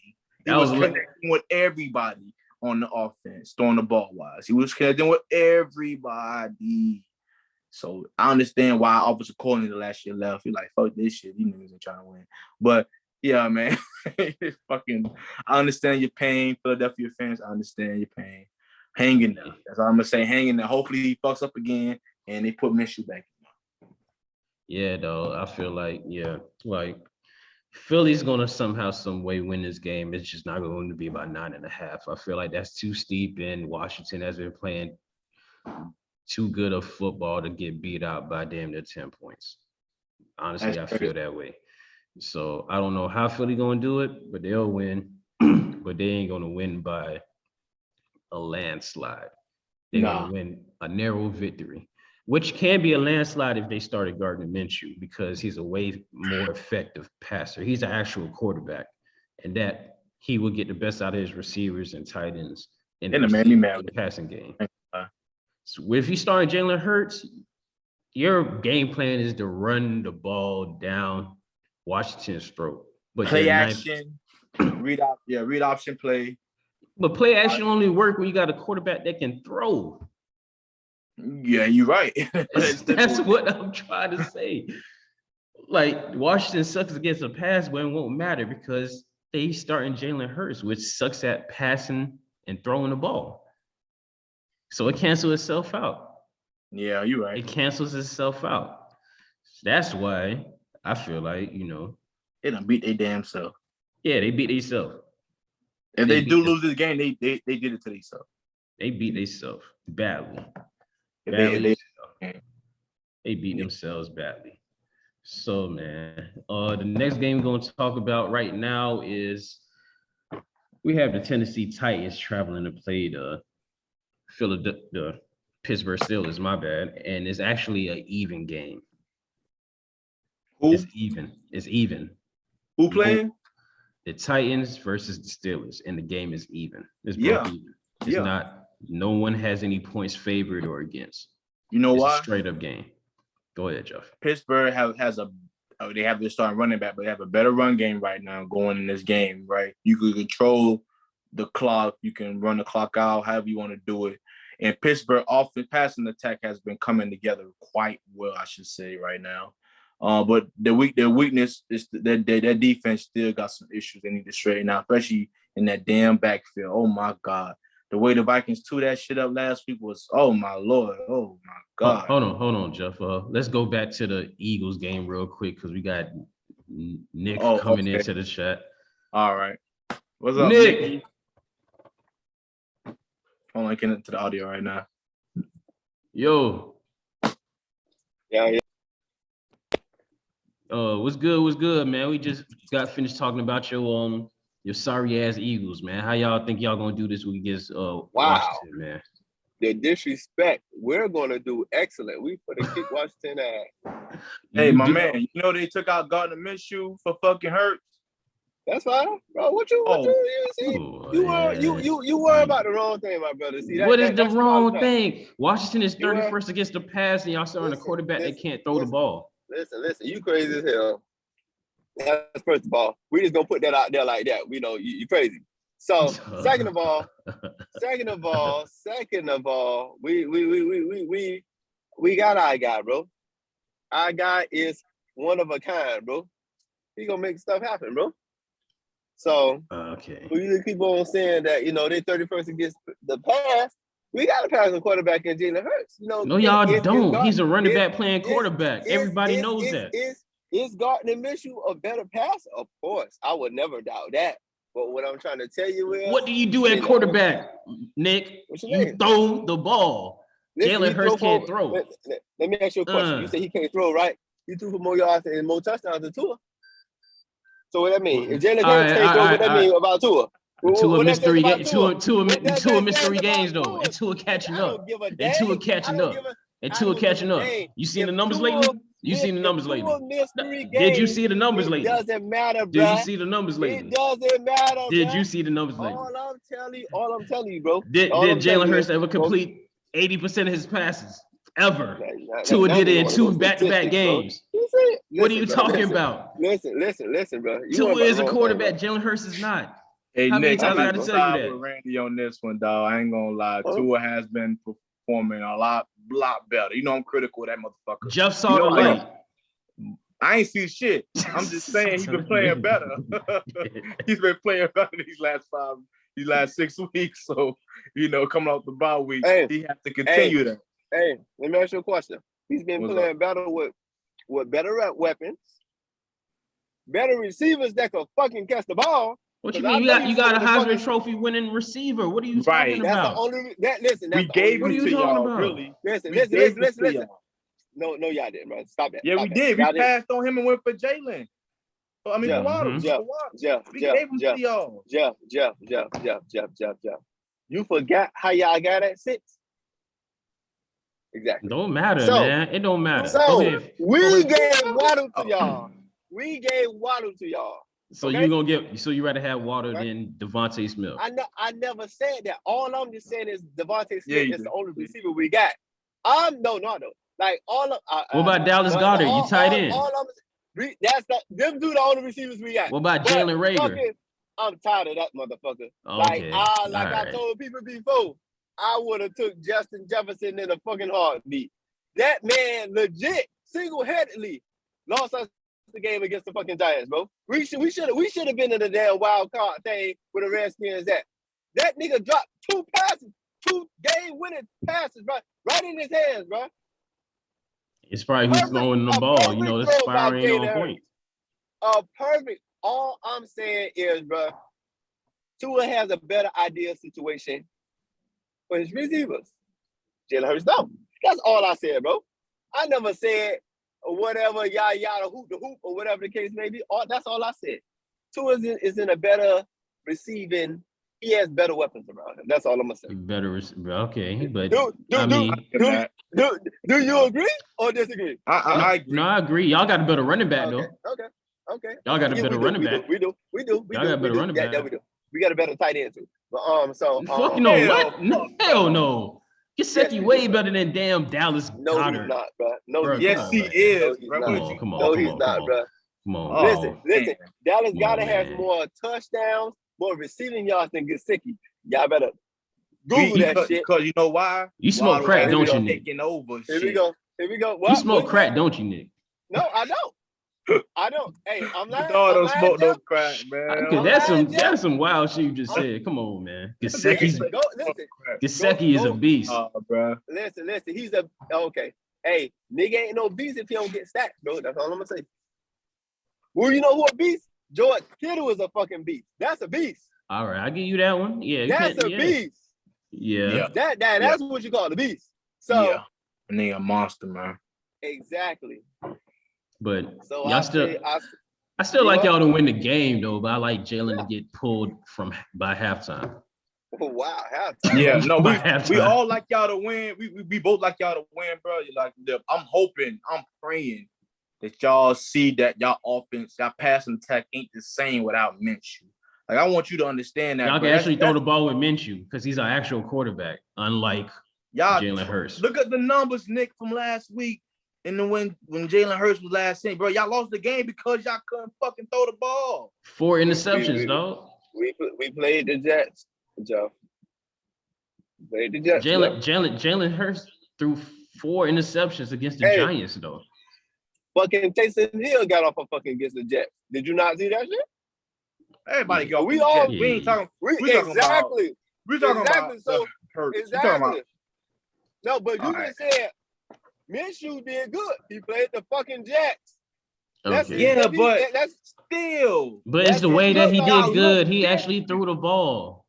Like, hey, y'all actually threw the ball. You look like let me ask you a question. Let me ask you a question. You do know. You forgot the first game when Jalen Hurts threw for over 300 yards and 3 touchdowns? What did he say? That's against the fucking Falcons, bro. That's against the fucking Falcons. The same Falcons who fucking threw like 3 picks too? No, two only threw 2 picks, but he threw 4 touchdowns. 2 threw 4 touchdowns. With an L. Okay. With an L at the crib. A fucking L, bro. All right, but we won 5 in a row though. We won 5 in a row though. Can you say the same? Okay. We won 5 games in a row. Can you say the same? All right then. Hey, you know, y'all won 5 in a row. Did your quarterback ever complete 80 passes in a game? We got the same record. Y'all got better. Did your quarterback ever complete 80% of his passes in a game? Y'all got better weapons. Right? No, he didn't do that. Y'all got better weapons. What? Y'all got better weapons.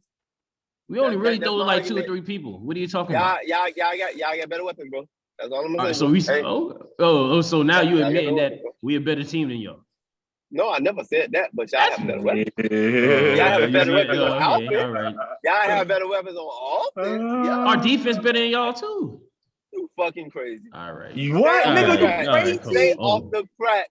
Stay off the dope. Nick, y'all don't have y'all defense is good, but our defense is better. Believe that shit. Yeah. You smoking that Willie Falcone? Yeah. No. Because you really. Have y'all ever reported 5 sacks in a game? No. Yeah. You a lie. You want to bet? Joe? You a lie. I don't believe it. Y'all don't got more $5 right now. Y'all don't got more. I'm gonna make a light on your pocket, interceptions than us, bro. Listen, Jeff. I'm gonna make it, Jeff. I give you the interception. Sacks, motherfucker. We got more sacks than y'all. We got more turnovers than y'all. We got more interceptions, and we got more sacks than y'all, bro. Y'all ain't got us, bro. Y'all don't got more sacks than us, Jeff. I give you the interceptions. You can have that shit. Sacks, you got us fucked up. We got better DBs than y'all, Nick. You know that, right? I agree. No, I agree. No. He's saying sacks. We're talking about sacks. I agree. Yeah, okay. Yeah. All I right, mean, so yeah. I wish you all right, fucking would say y'all got a better back line than us. I back wish you to. fucking would. I mean, I wish that would cross your Jalen fucking Phillips mouth does right have now. 9.5 sacks. That's a rookie. I don't give a fuck, man. All right, I'm just saying. There's not, and Emmanuel Whoa. Ogba has at least 5 or 6 sacks. Exactly. Come on now, bro. So Come on now, who's bro. your Yeah, I'm leader gonna in look up sacks on that your shit. team? Just Who's the pause. leader in sacks on your team, and how many they have? Sweat got fucking 10. All right, half a point. Okay, all right. 10. Fucking Half 10, a point. bro. He being our rookie defensive end by Sweat. half a point in sacks. Yeah, get the fuck out. Yeah, of course. All Listen, right. shit. If he got fucking 5 of them against Lamar, who can't fucking run the ball, shit. Of course, I would have shit. I would have got to go. Yeah, he got that 3 against fucking the Giants. Exactly. Fucking Daniel Jones, bro. Nigga, stop that. No one, no damn Daniel Jones. Use that the game, motherfucker. It was Glennon. All right. So I think That's we even off. worse. I That's even worse, though. think we off your game, Nick. We know y'all gonna win, and we just gonna take it on the money line because y'all starting Hurts. I know you'll take it on the spread and lose your money because that's what you do. On the fucking spread. Yeah. The bookies love niggas like you. You're a prideful fool. You know that. Oh yeah. The bookies see you as lunch. Oh yeah. All right, now let's move back forward to the Titans versus the Steelers, and it's an even game, no points given. So who y'all got? I'll let you go first, Nick. Since matter of fact, let me go back to Jeff because Jeff was talking about it before you came, Nick. Oh yeah, I was saying but Pittsburgh offense right now has gotten better late in the season. They run game looking better. They passing game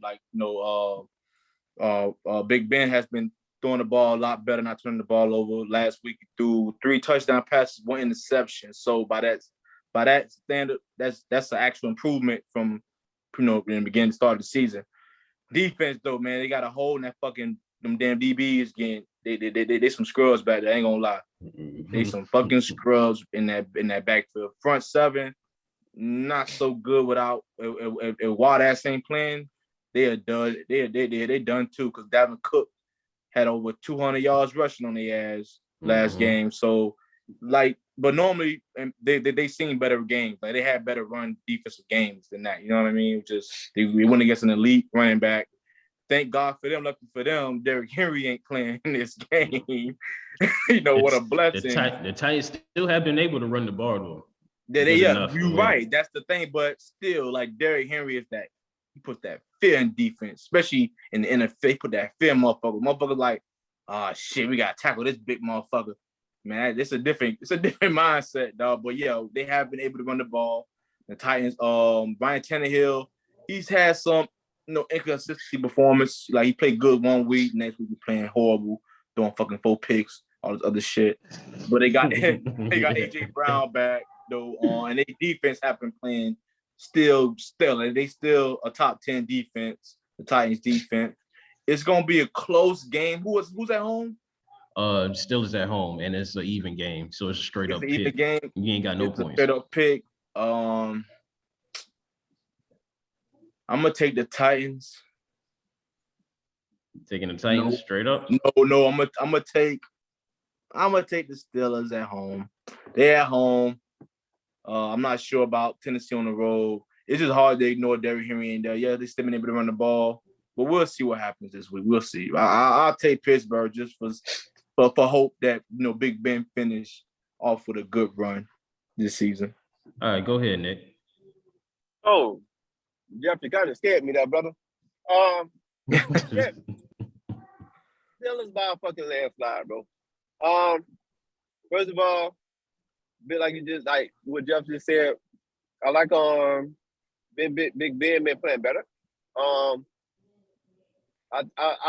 for some reason I like Pittsburgh receiving core, even with no Juju, over Tennessee receiving core. AJ Brown, even though he might be playing, or if he's playing, he's been inconsistent. So you don't know what AJ Brown you get. You don't know what Ryan Tannehill you get. Julio Jones is out. He's not playing. And the running back situation, they don't have no running back like a running back in Derrick Henry that's going to fear. Like put fear in the defense. So with that being said, I feel like Pittsburgh defense at home is gonna come through, and them boys gonna win by 10 points. 10 or more. Yeah, man, I like Pittsburgh to win too, man. Just because, the Titans are playing with house money. They already number one in the AFC period, and they on the road. So there's nothing really for them to play for in this game. So, and the Steelers are just trying to finish up strong. And plus, I think the Titans defense has been overperforming because I don't think their DBs are that good. They just been getting by, and I think Big Ben is going to air it out on their ass this week. So, well, no, they still have to play for the division because they still got the coach behind them 2 games. So it's 4 games left right now. They want to at least win 2 out of 4 these games. So if they can win this game at Pittsburgh on the road, they better take it. Yeah, it's going to be very hard, though, Joe. Yeah, no, that's what I understand that, but I'm saying they gotta take. It's not like they're gonna make the playoffs, but they still gotta fight. There's a lot of teams they only ahead of by 2 games. Still 4 games left. If they lose this game now and the Colts win their next game, right? And who's to say? You know what I mean? Like now they're 1 game above them. So you know what I mean. You don't want to leave anything to chance right now, especially when you can win home field advantage in the postseason. So they need to finish out strong. All right, yeah, man. I'm going with the Steelers, man. Yeah, Steelers gonna do their thing.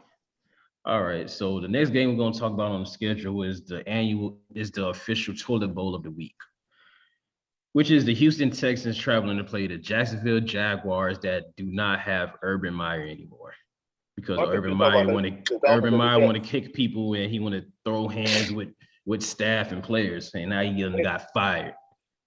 So. All right, Nick, since it's a toilet bowl, we'll let you talk about it first, man. Go ahead. Hey. Actually, when you said toilet bowl, I thought you were talking about the Dolphins and the Jets. But okay, cool. No. Gotcha. Oh, okay, cool. So, me personally, I think the Jaguars are going to win this game, bro. I think the boys going to play loose. They don't got the warden to basically, to assault them and and be over them and talk bad about them and stuff, and them boys just gonna play free. And I think they're gonna get their second win of the season. I really like them boys over the Texans. Third. They third. Yeah, they third.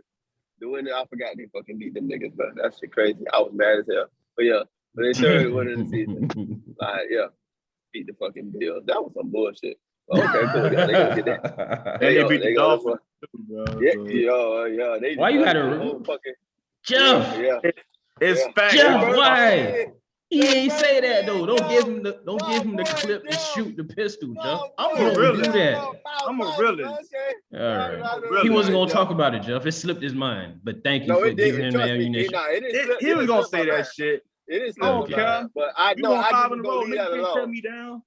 So I like the Jags. I like the Jags to win to beat the Texans. Yeah. All right, go ahead, Jeff. Your turn. Oh shit. Oh man, this is hard. Yeah, I think if the Jaguars. The Jaguars favored by 5, by the way. Yeah. Yeah, I think the Jaguars could pull this one off. Actually, Jacksonville has been showing inconsistencies. Like they play good when they want to, kind of like that. Like Detroit. How they choose it when they want to play, you know what I mean? So, yeah, man, I'm gonna get this one to Jacksonville. Urban Meyer gone.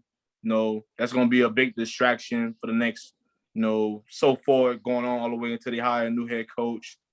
But yeah, now they got that freedom to kind of play loose and play on their own accord. Now, it's like they don't have a chance in the postseason. As hopefully these boys can show that they can earn their keep for next season, you know what I mean? So not get traded or not get cut off the team next year. But yeah, man, we'll see how Trevor Lawrence finishes this season too. I think he needs it more than anybody on that team. Him being the #1 draft pick overall going into next season. He needs to finish strong as a confidence booster. You know what I mean? He need to look at these 4 games as the motherfucking need to play out the game of his life. You know what I mean? He need to play well, loose. Everybody needs to play well. Mm-hmm. Honestly, man, yeah, I like Jacksonville to win this game too. I think they're gonna finally give James Robinson the burn that he needs and the carries that he needs, and he's gonna have an outstanding game. they're gonna actually run the ball. They actually play smart on offense, unlike what it was doing with Urban Meyer and that Take the trash. pressure off of Yeah, Trevor. Take it off. So They ain't got a fucking Eaton. I think Eaton out for the season, right? yeah, ATM been out. He Yeah, ain't he been playing did. game Yeah. yet. He He got ain't playing hurt. season. He ain't got hurt before the season Yeah. started. Yeah, You know, that's right. So like, yeah. So I think he has a lot to look forward to next year. You know what I mean? Like, that's what I'm saying. But like, he needs to show that they have some stuff they can off of going into next year. You know what I mean? So yeah, he needs to have outstanding. He needs to do better than what he's been doing. You know what I mean? He needs to stop turning the fucking ball over for one. If it ain't there, don't throw the fucking ball. You know what I mean? Like, I don't care. Like, you take a sack or throw the ball away, just do that. I'd rather him do that than throw the ball to get the ball away. So fucking 4 times. It's unbelievable. I never seen this shit before. It's like a whole different breed. I like seen it James before. Winston, like a whole different breed of Jameis Winston is coming up. It's like, Hey, I seen a 4 interception game before. Jalen Hurts did it a couple weeks ago. This guy. I knew he was going there, bro. It's the new norm, though. You know what I mean? Like, we seeing more 4 interception games than the motherfucker. It's like, this is probably the most picks ever in the fucking NFL history, right? How I feel, bro. But yeah, man. All right, so yeah, man, yeah. So we all in unanimous decision. We're gonna go with the Jaguars. I don't think we care if it's money line or spread at this point. Jaguars gonna beat them. I got Jaguars on the money line just to be safe. Nick?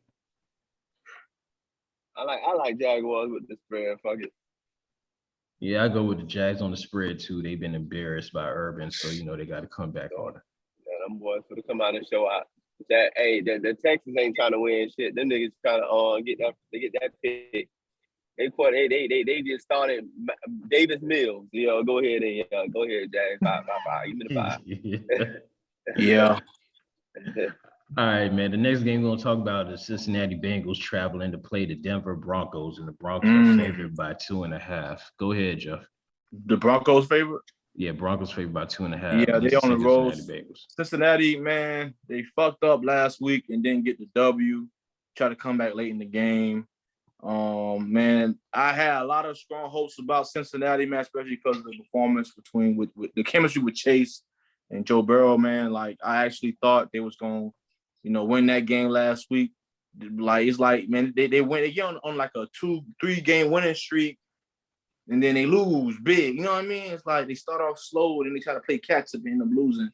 And it's tough playing in Denver, man. Me and Mile High, the air gonna be standing up there. Some boys are gonna need the oxygen. You know what I mean? No, I'm not sure if Joe Burrow has ever played in that type of environment before either. You know what I mean? With them being, him playing in LSU, playing in the South most of his career in Ohio State. Yeah, So yeah, it's gonna be tough for the team in general, man. Playing up there. Hopefully they up there practicing right now, getting used to that thing now. But it's a tough game because the Denver has been looking better on defense with Chubb coming back in the mix. Melvin Gordon has been running that ball, but looking like a decent running back so far coming back. And Javonte Williams too. Yes, Javonte Williams. They kind of got like a little 2 running back system going on right now. That's actually been helping out. Damn, what the quarterback name is. Teddy Bridgewater. Yeah, Teddy Bridgewater, my bad. Yeah, shout out to Teddy Bridgewater too for holding it down from the crib, doing his thing. But yeah, they got Judy back. Judy came back too. So the offense starting to look a little bit better right now. Defense starting to play a little bit more better as well. So by me saying that, I'm gonna take Cincinnati. I don't see them losing back-to-back games. Plus, they're trying to push for this playoffs. Denver right now, they're in a tough division right now, and even though they playing at home, they playing better. I'm actually got my feelings a little bit in this because I want to see Cincinnati in the postseason. But take feelings outside of that, I'm gonna take Denver. Go ahead, Nick. Listen, I don't know what type of. I think you and the bookie been smoking on the same weed, Jeff. Look, this is the biggest discrepancy since when they had fucking Georgia is the top thing over Alabama when they thought they was gonna be. Listen, Cincinnati is for to beat the dog breaks off Denver at the crib, like we did. We went to Denver and whooped their ass. So with that being said, I feel like this is going to be a statement game. Cincinnati for the go in there, you know, boom, boom, bang, bang. They for the win by. You like Cincinnati defense like that? Because I don't. Yeah. I love them over freaking the Broncos offense. I love it. Smoking dope. Yeah, okay. Hey, you forgot what they did to Baltimore, huh? Okay. No, you forgot. Baltimore. Man, bro, come on, bro. All right, cool. Like I said, all I'm gonna say, Jeff, I like Cincinnati by 10. Book it in Denver. On the road. Hell no. Book it. On the road. Book it, Jeffrey. Yeah. Book it. Yeah, Nick. The bookies see you as food, bro. You was lunch meat. You got that. I know. The bookies see you as food. You better buy that shit up to 10. You don't take the air on the spread to cover. Money line. Yeah. Money line. They're underdogs, right? Money line. Give me Cincinnati money line. I don't need it. Give me. It ain't a bad bet. It ain't a bad bet, but you're on the road, playing conditions you never played in before against a team that are playing better football. Cincinnati playing better football. They have a great run game. They have a great run game. Let me ask you a question. Let me ask you a question. You say they got a great run game. Didn't Baltimore have a great run game? No, not really. Without Lamar. Okay, let me ask you a question. Don't Minnesota got a great run game, right? Oh yeah. Do you know that Cincinnati held Dalvin Cook to 50 yards rushing the whole game? 2 overtime and I believe that. Okay, I say that to say this. Them niggas can't stop the run, bro. So don't be fooled now. Don't be fooled. Well, they can't stop Joe Mixon? Huh? They can't stop Joe Mixon? No, I'm saying though, I'm talking about the Bengals. You say that the Broncos got a good run game. I mean, you say the Broncos got a good run game. Right. The Bengals can't stop that shit, bro. We'll see. The Bengals got a D, bro. Don't be sleep on that shit. And Teddy is not gonna beat them. I'm not. That's what I'm saying. I'm not totally against your argument. I'm not. I love them. I was leaning towards Cincinnati. You should have listened. You should. I want Cincinnati to win. What they say, Jeff? What they said? Go with your first mind, Jeff. Go with your first mind. Nah. I'm gonna take. You took Cincinnati, then you flipped over to Denver. Watch. I'm gonna take Denver because they playing better at home. They playing better football right now. Late in the season, they at home, and you cannot deny that the altitude ain't gonna be a factor. This is Joe Burrow first time playing in Denver. You do know that, right? Yeah. It was Jalen Hurts' first time playing in Denver. You see how we smacked that shit. But listen to me. Check me out though. Check me out. Listen. All I'm gonna tell you is, bro. Cincinnati, money line. Bet your house, bet your dog, bet the kids, bet my 2 babies. Hey, bet. You gonna be a homeless nigga? What? Hey, bet Vesta. I'm even fucking betting Keisha. God damn it. Hey, bet them all. Bet Nikolai. Hey, listen. We going big, baby. We fucking going big. Yeah, everybody gonna be mad at you, bro. I got $100 for you, dog. That's a bet. You gonna have a GoFundMe set up the next day too. Hey, I'm going with Denver, man. Cincinnati is 29th against the pass, and I think Teddy Bridgewater is going to have a pretty good game.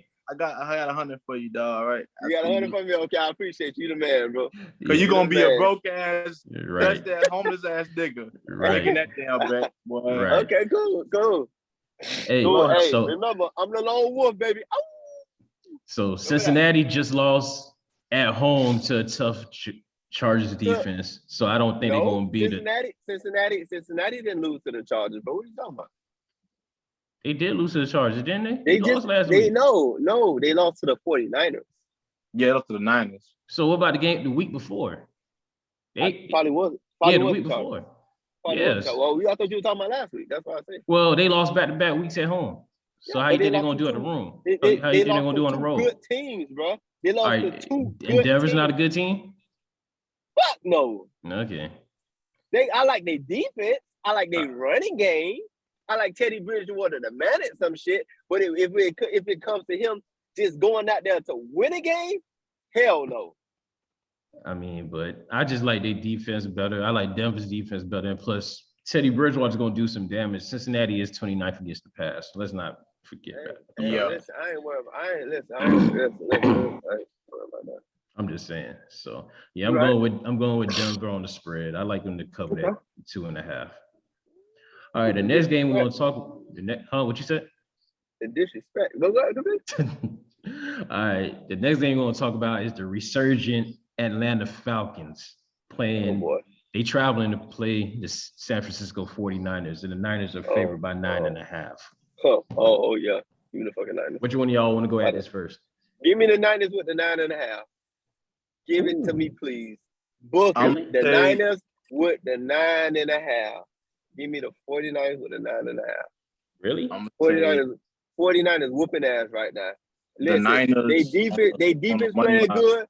The Falcons will not stop. They will not stop that 49ers offense. Them boys got everything. Like the shit so fucking. These boys got it so sweet. They don't even got like them. All their running backs hurt. They fucking put their receiver at running back and this nigga score fucking touchdowns. That's crazy. I never saw no shit like that before. Like legit. I really haven't saw nothing like that in a long time, bro. Credit to the head coach. Exactly. And then you got a tight end, bro, that two people is sticking this man still getting open, bro. He's still fucking just getting off, bro. Like, what the fuck? Like, Jimmy, like, no bullshit, bro. Like, I ain't the biggest fan of Jimmy Garoppolo, bro. But at the end of the day, Jimmy Garoppolo be throwing some passes to that boy that just made me be like, wow. What up, bro? I'm gonna say this though, Nick. They playing a team that's doing everything they doing. Atlanta has a wide receiver starting out running back. They have a rookie tight end. Listen. What? Listen, Jeff. Cordell Patterson been balling. Kyle Pitts been balling. Listen, Jeff. Let me tell you. I bet he got more rushing yards than Sanders. Look it up right now. Listen. All I'm telling you, and I don't doubt what you're saying. I do not doubt what you're saying. But what I'm trying to tell you, my friend, is it's been statistics. Anytime the Atlanta Falcons play a fucking good ass defense, none of that shit go around. None of that shit go on. Think the Niners defense good like that? Their defense ain't elite, bro. What are you saying? Fuck. Listen, you crazy. They have an okay run defense. They pass defense suspect. Let me ask you a question. Patriots defense elite? Hell yeah. So the Patriots defense elite. What makes the Patriots defense elite? What makes the Patriots? Well, no, I'm asking. What's the lead over there in the Patriots? They got what? They front seven. What are you talking about? Name a player on their front seven. Judon. Really? Name another one. What are you talking about? McCourty. I said front seven, Jeff. You said the front seven. Hightower. Hightower ain't playing. Yes, he is. Listen, they front seven in the league, bro. They front seven is okay. It's okay. But like God. I say that to say this. The Falcons have anytime they play a defense, bro, that shit don't go nowhere. That offense that you talking about, that shit don't go nowhere. Anywhere, Jeffrey. The San Francisco, before you talk about the fucking Dolphins, shit, the San Francisco been the hottest team on fucking these past 6 weeks out there sliced bread. These niggas was lunch meat a couple of weeks ago. Them niggas been on the road whooping people ass, y'all. I'm not doubting that neither, bro. I'm just saying, bro, Atlanta is damn near. Go ahead. Atlanta damn near doing the same thing they doing. Honestly, they doing the same thing, bro. No, you right, but they don't have no defense, Joe. No, their defense is they've been playing better. They're not good or great. They've been playing better though than they normally have. I'm not gonna say they niggas good like that, but they've been playing better. What the Bucks did to them? Let me ask you a question. How many points the Bucks scored on that defense? It was a game until like the late third quarter, bro. Exactly. How many points the Cowboys scored on that defense? 40 something? Yeah, no, that was a bad performance. Exactly. That was early in the week. That was early in the season. This is what I'm saying right now, Nick. That's lazy. That's been lazy. They've been playing better. You see what I'm saying? Hell no. Fuck no. Hell no. They played the Cowboys like week 8. Exactly. It's week 15. I'm talking about the last couple weeks. The last 3 weeks, they've been playing better. No, they wasn't. If you give up 40 points in the last 3 weeks, that's not better, Joe. I'm sorry. They played the Bucks like 2 weeks ago. They gave up 47 points, Joe. That's not good, Joe. Yeah, but they the Bucks though, bro. Come on, bro. They the defending Super Bowl champs, bro. Tom Brady. Don't do that. Don't do that, Joe. Bruce Arians. What you want me to? Don't do that. No, bro. Don't do that. I'm gonna say this though, bro. I'm gonna say this, bro. Okay. Jimmy is still Jimmy. He ain't no fucking elite quarterback. All right, he's been playing better. That's only credit to that offensive line. The offensive line has been helping them out. That's why they run game looking good. The offensive line, you know what I'm saying? And the play calling. The play calling is impeccable right now. The head coach, credits to him. Kudos to him. But they defense is not like that, bro. I seen that shit get exposed, bro. That shit is not like that. I did too. When they played when they played the 49ers and the 49ers had the backup quarterback and the backup everything else and they lost one. I got you, bro. Ever since that game, bro, them niggas been whooping ass, bro. That's all I'm saying. They've been playing better, yeah. They've been playing better. You're right. They both been playing both teams. I like the Niners to win this game. I'm not gonna just say they're gonna whoop their ass. But they're not gonna just 9.5, beat them Jeff. like that, bro. 9.5, Jeff. They're gonna be closer to what y'all think. 9.5, Jeff. I'll take Atlanta on the spread just to prove my point. Okay. Oh, you taking Atlanta on the spread, Jeff? Yeah. Go ahead, elaborate. 9.5. They gonna keep up with them. Mark my words. Mark my words. They gonna probably lose by maybe a touchdown. If not, they're gonna keep it close by 3. Or they might fucking win. They might shock y'all. Y'all see. Yeah, I'm going with San Francisco, man, on a money line though. I'm not gonna be crazy enough to take them boys on the spread. I'm gonna prove my point, Nick. Prove my point. Yeah, I think San Francisco, they trying to get in this playoff hunt late, and they trying to stay in this playoff hunt late. Yeah, they're gonna win the game. Don't get me wrong, they're gonna keep the game close, but watch, bro. Y'all see. I ain't gonna say nothing. I like what they do in our offense, especially with Deebo Samuel utilizing him in the running game. But I think Earl Mitchell is coming back this week, so he's gonna go back to being a receiver, and they're gonna probably air it out on Atlanta. But it's still gonna be a close game. At least it's not gonna be a win by 10 points or 9.5. I think San Fran is gonna win, but it's gonna be very close. Probably a touchdown at the most. All right, man. So the next game we're gonna talk about is the Green Bay Packers traveling to Baltimore to play the Ravens, and the Packers are favored by 5.5. So, Jeff, man, go ahead. Lamar ain't playing. I'm still taking Green Bay. It don't matter. With Lamar, without Lamar, Green Bay gonna beat the shit out of them people. They defense really getting exposed, especially they pass defense. If they can't put no pressure on Aaron Rodgers, which I don't think they're gonna be able to do, they gonna light that shit up. Like for real. Devontae Adams gonna get off this game for real. Who else gonna get off? Aaron Jones gonna get off too in the passing game. They're gonna utilize him very well in the passing game. But yeah, man, is Green Bay at home? No, Green Bay's on the road, but Lamar Jackson ain't playing, so I don't. Yeah, matter. They definitely winning the game 5. I'll take them on the spread easy peasy, lemon squeezy. Hell yeah, by 5. Can't doubt that. All right, go ahead, Nick. Nothing more to say, bro. You got Green Bay, bro. Like who's sticking them out there? Hey, who's gonna stick the Devontae Parker, bro? All they DBs out for the season, yeah, bro. Like that's bad over there. And no Lamar, yeah, bro. Them boys don't got no chance, bro. Yeah, I'll take the 5.5 easy, bro. Yeah, I'm taking Green Bay I'm taking them on the money line though, because at 5.5, I don't trust that shit on the road, man. I like Green Bay to still win. I still like Aaron Rodgers to go off and do his thing passing, and I like Devontae Adams to score at least 2 touchdowns this week. At least 2 touchdowns. At least 2 touchdowns. He's going to have over 10 receptions. He's going to have an awesome game. So I'm going with Green Bay to beat the Ravens on the road without Lamar Jackson. Without Lamar Jackson, there's no Baltimore Ravens. So right.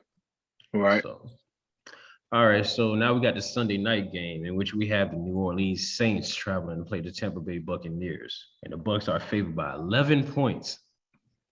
I'm gonna start by saying this: the Bucs have a hard time playing against New Orleans for some fucking reason. I don't know what it is.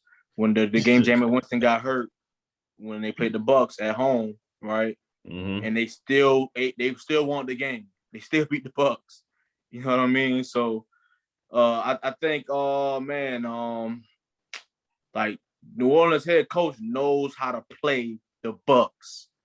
No matter who's the head coach or quarterback, he knows how to play the Bucs. They beat them twice last year in the regular season and lost in the playoffs. So, but I ain't gonna lie, this is a different New Orleans team, quarterback challenge team with fucking I think they got Taysom Hill to get off this game in the run game, I guess.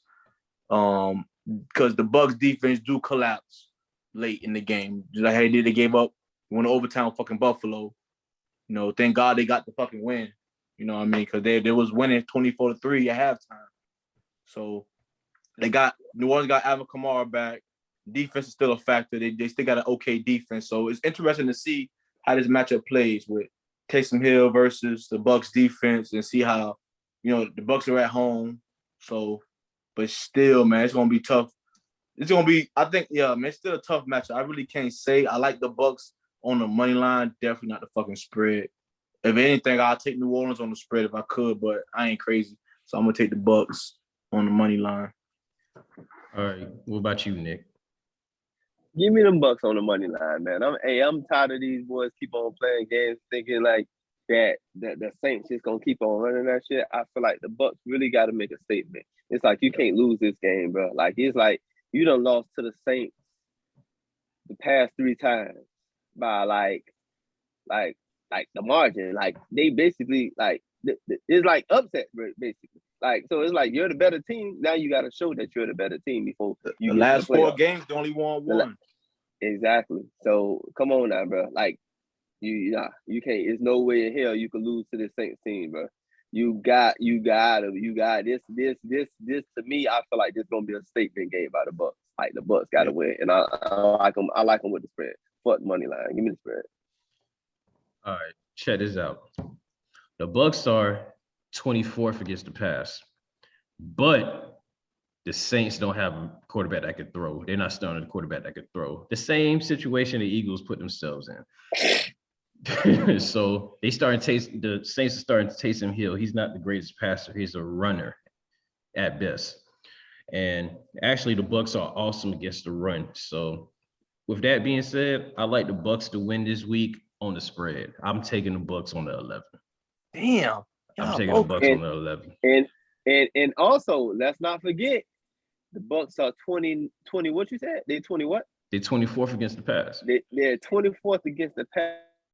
Because remember, whole secondary has been the secondary has been depleted throughout the season. They done got all them boys back.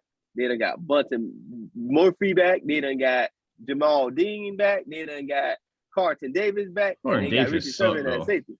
Yeah, but they got him in the slot, bro. They got him in the slot, bro. They don't even put him outside no more. Weakest link on a fucking defense. Hey, that's why they got food in the slot to get fucking safety help on the top and shit with the linebacker. Yeah, remember they had him on the outside. They moved that nigga inside. Hey, imagine Antonio playing though, boy. Yeah. That would be nasty. Yeah, that would be nasty. I'll take the Bucs on the spread, but I buy the shit down as much as I can. I buy it down to 8 if I could. Yeah, no, I'm taking the Bucs on the spread, man. I'm taking the whole 11. I'm taking the whole thing. No, I'm giving the whole thing. Like the Saints. The Saints are due for a blowout, especially you're gonna keep playing Taysom Hill at quarterback. You're gonna eventually. They ain't got no choice. What you mean? They can put Trevor Siemian back in there. At least he's an actual passer. And at least they actually won with him. Yeah. They beat the Bucs with him. They did. Yeah. That's why I say. It's still a division rival. They still got this thing over the Bucs where they can still beat them. You see what I'm saying? So that's why I think it's gonna be close. That's what I'm saying. Honestly, not this week. In my mind, I'm taking the Bucs on the money line. People, be smart and take them on the money line. Not taking no fucking spread. Don't be money hungry. Not this week, Joe. Hey, if you would have had a passing quarterback, hey, you got me, bro. There's nowhere in hell you gonna tell me these boys got fucking one of the best rushing thing. You gonna try to beat them with a fucking running quarterback? Sean Payton they third against the rush, bro. Sean Payton, the Bucs are third against the rush. Hey, listen.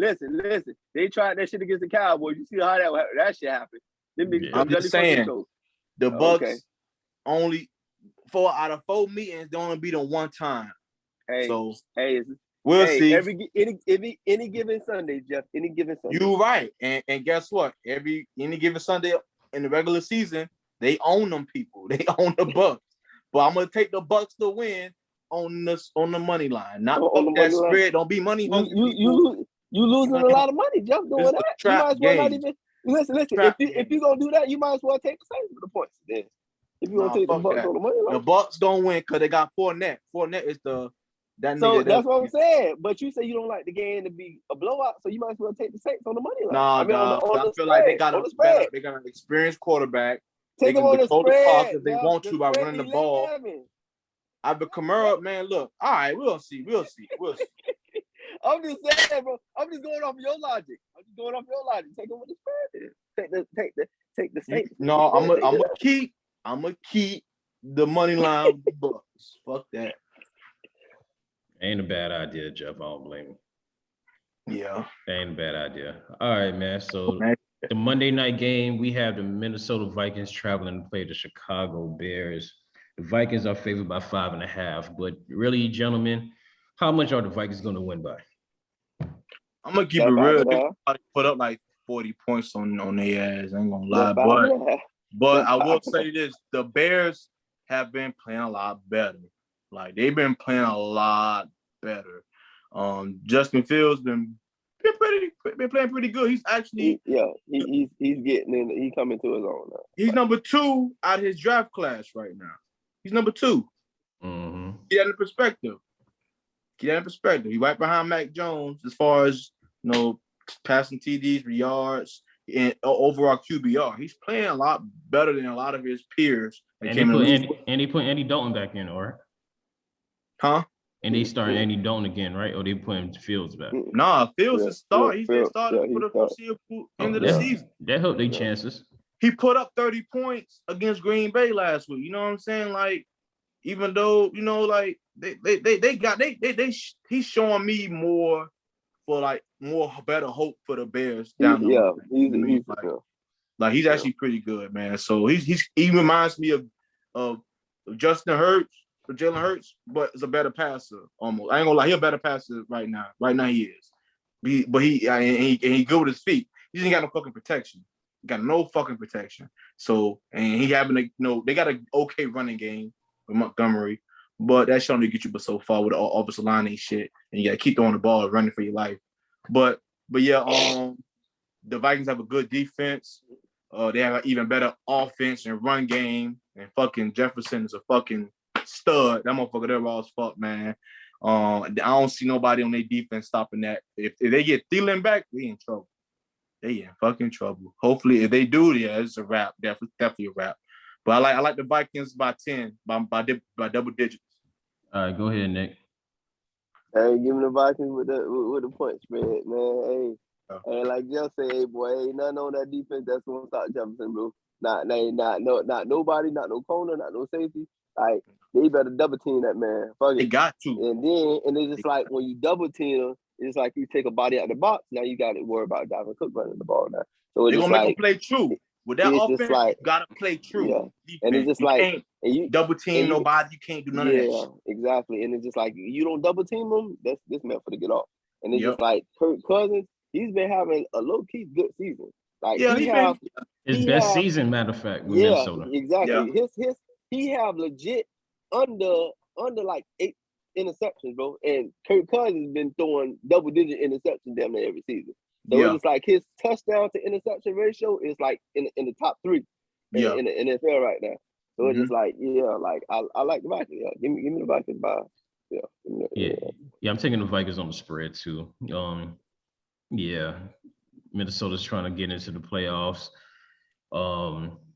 I love their offense with Dalvin Cook, and they got Jefferson, and they got so much weapons on the offense. And Justin Fields is still trying to figure out how to play quarterback in this league. And I don't think he has much support around him besides David Montgomery. And I don't even think, do Allen Robinson still be playing? Yeah, he do, but he don't get no burn. Yeah, he's just out there as a blocker at this point. Yeah. So I'm going with Minnesota to cover the spread on the road against the Bears. All right, with that being said, gentlemen, we went through the whole week 15 schedule, man. So who's your lock for the week? I'll go with you first, Jeff. Shit.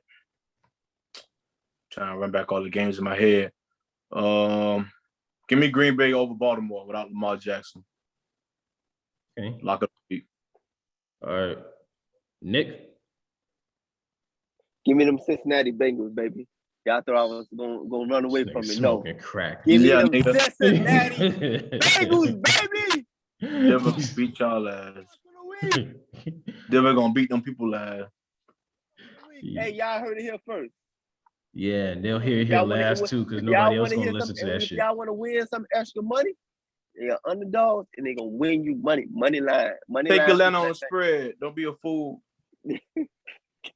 All right, man. So I'm gonna stay with the crib, man. I'm going with the Dolphins over the Jets, man. I'm taking the safest bet of the week.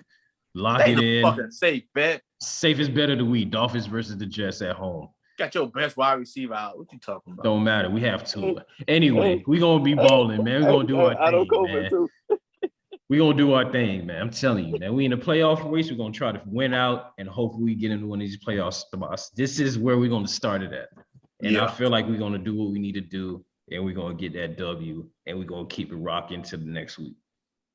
Hopefully, we'll see. Go 7-7, baby. 7-7, and then hopefully at the end of the season we're 10-7. Let's go, baby. So, all right, man. So that's the conclusion of our show tonight, man. So see y'all for the next episode, man. And also, man, shout out to Roddy Ricch, man. He's dropping his album Friday at midnight, man. Live Life Fast, man. Y'all go check it out, man. I will be tuned in, man. So with that being said, man, see y'all for the next episode. Until then, get money and stay true and a whole bunch of other shit that y'all need to do. All right, man. Blue Dollar Podcast. Blue Dollar Podcast. Blue Dollar Podcast.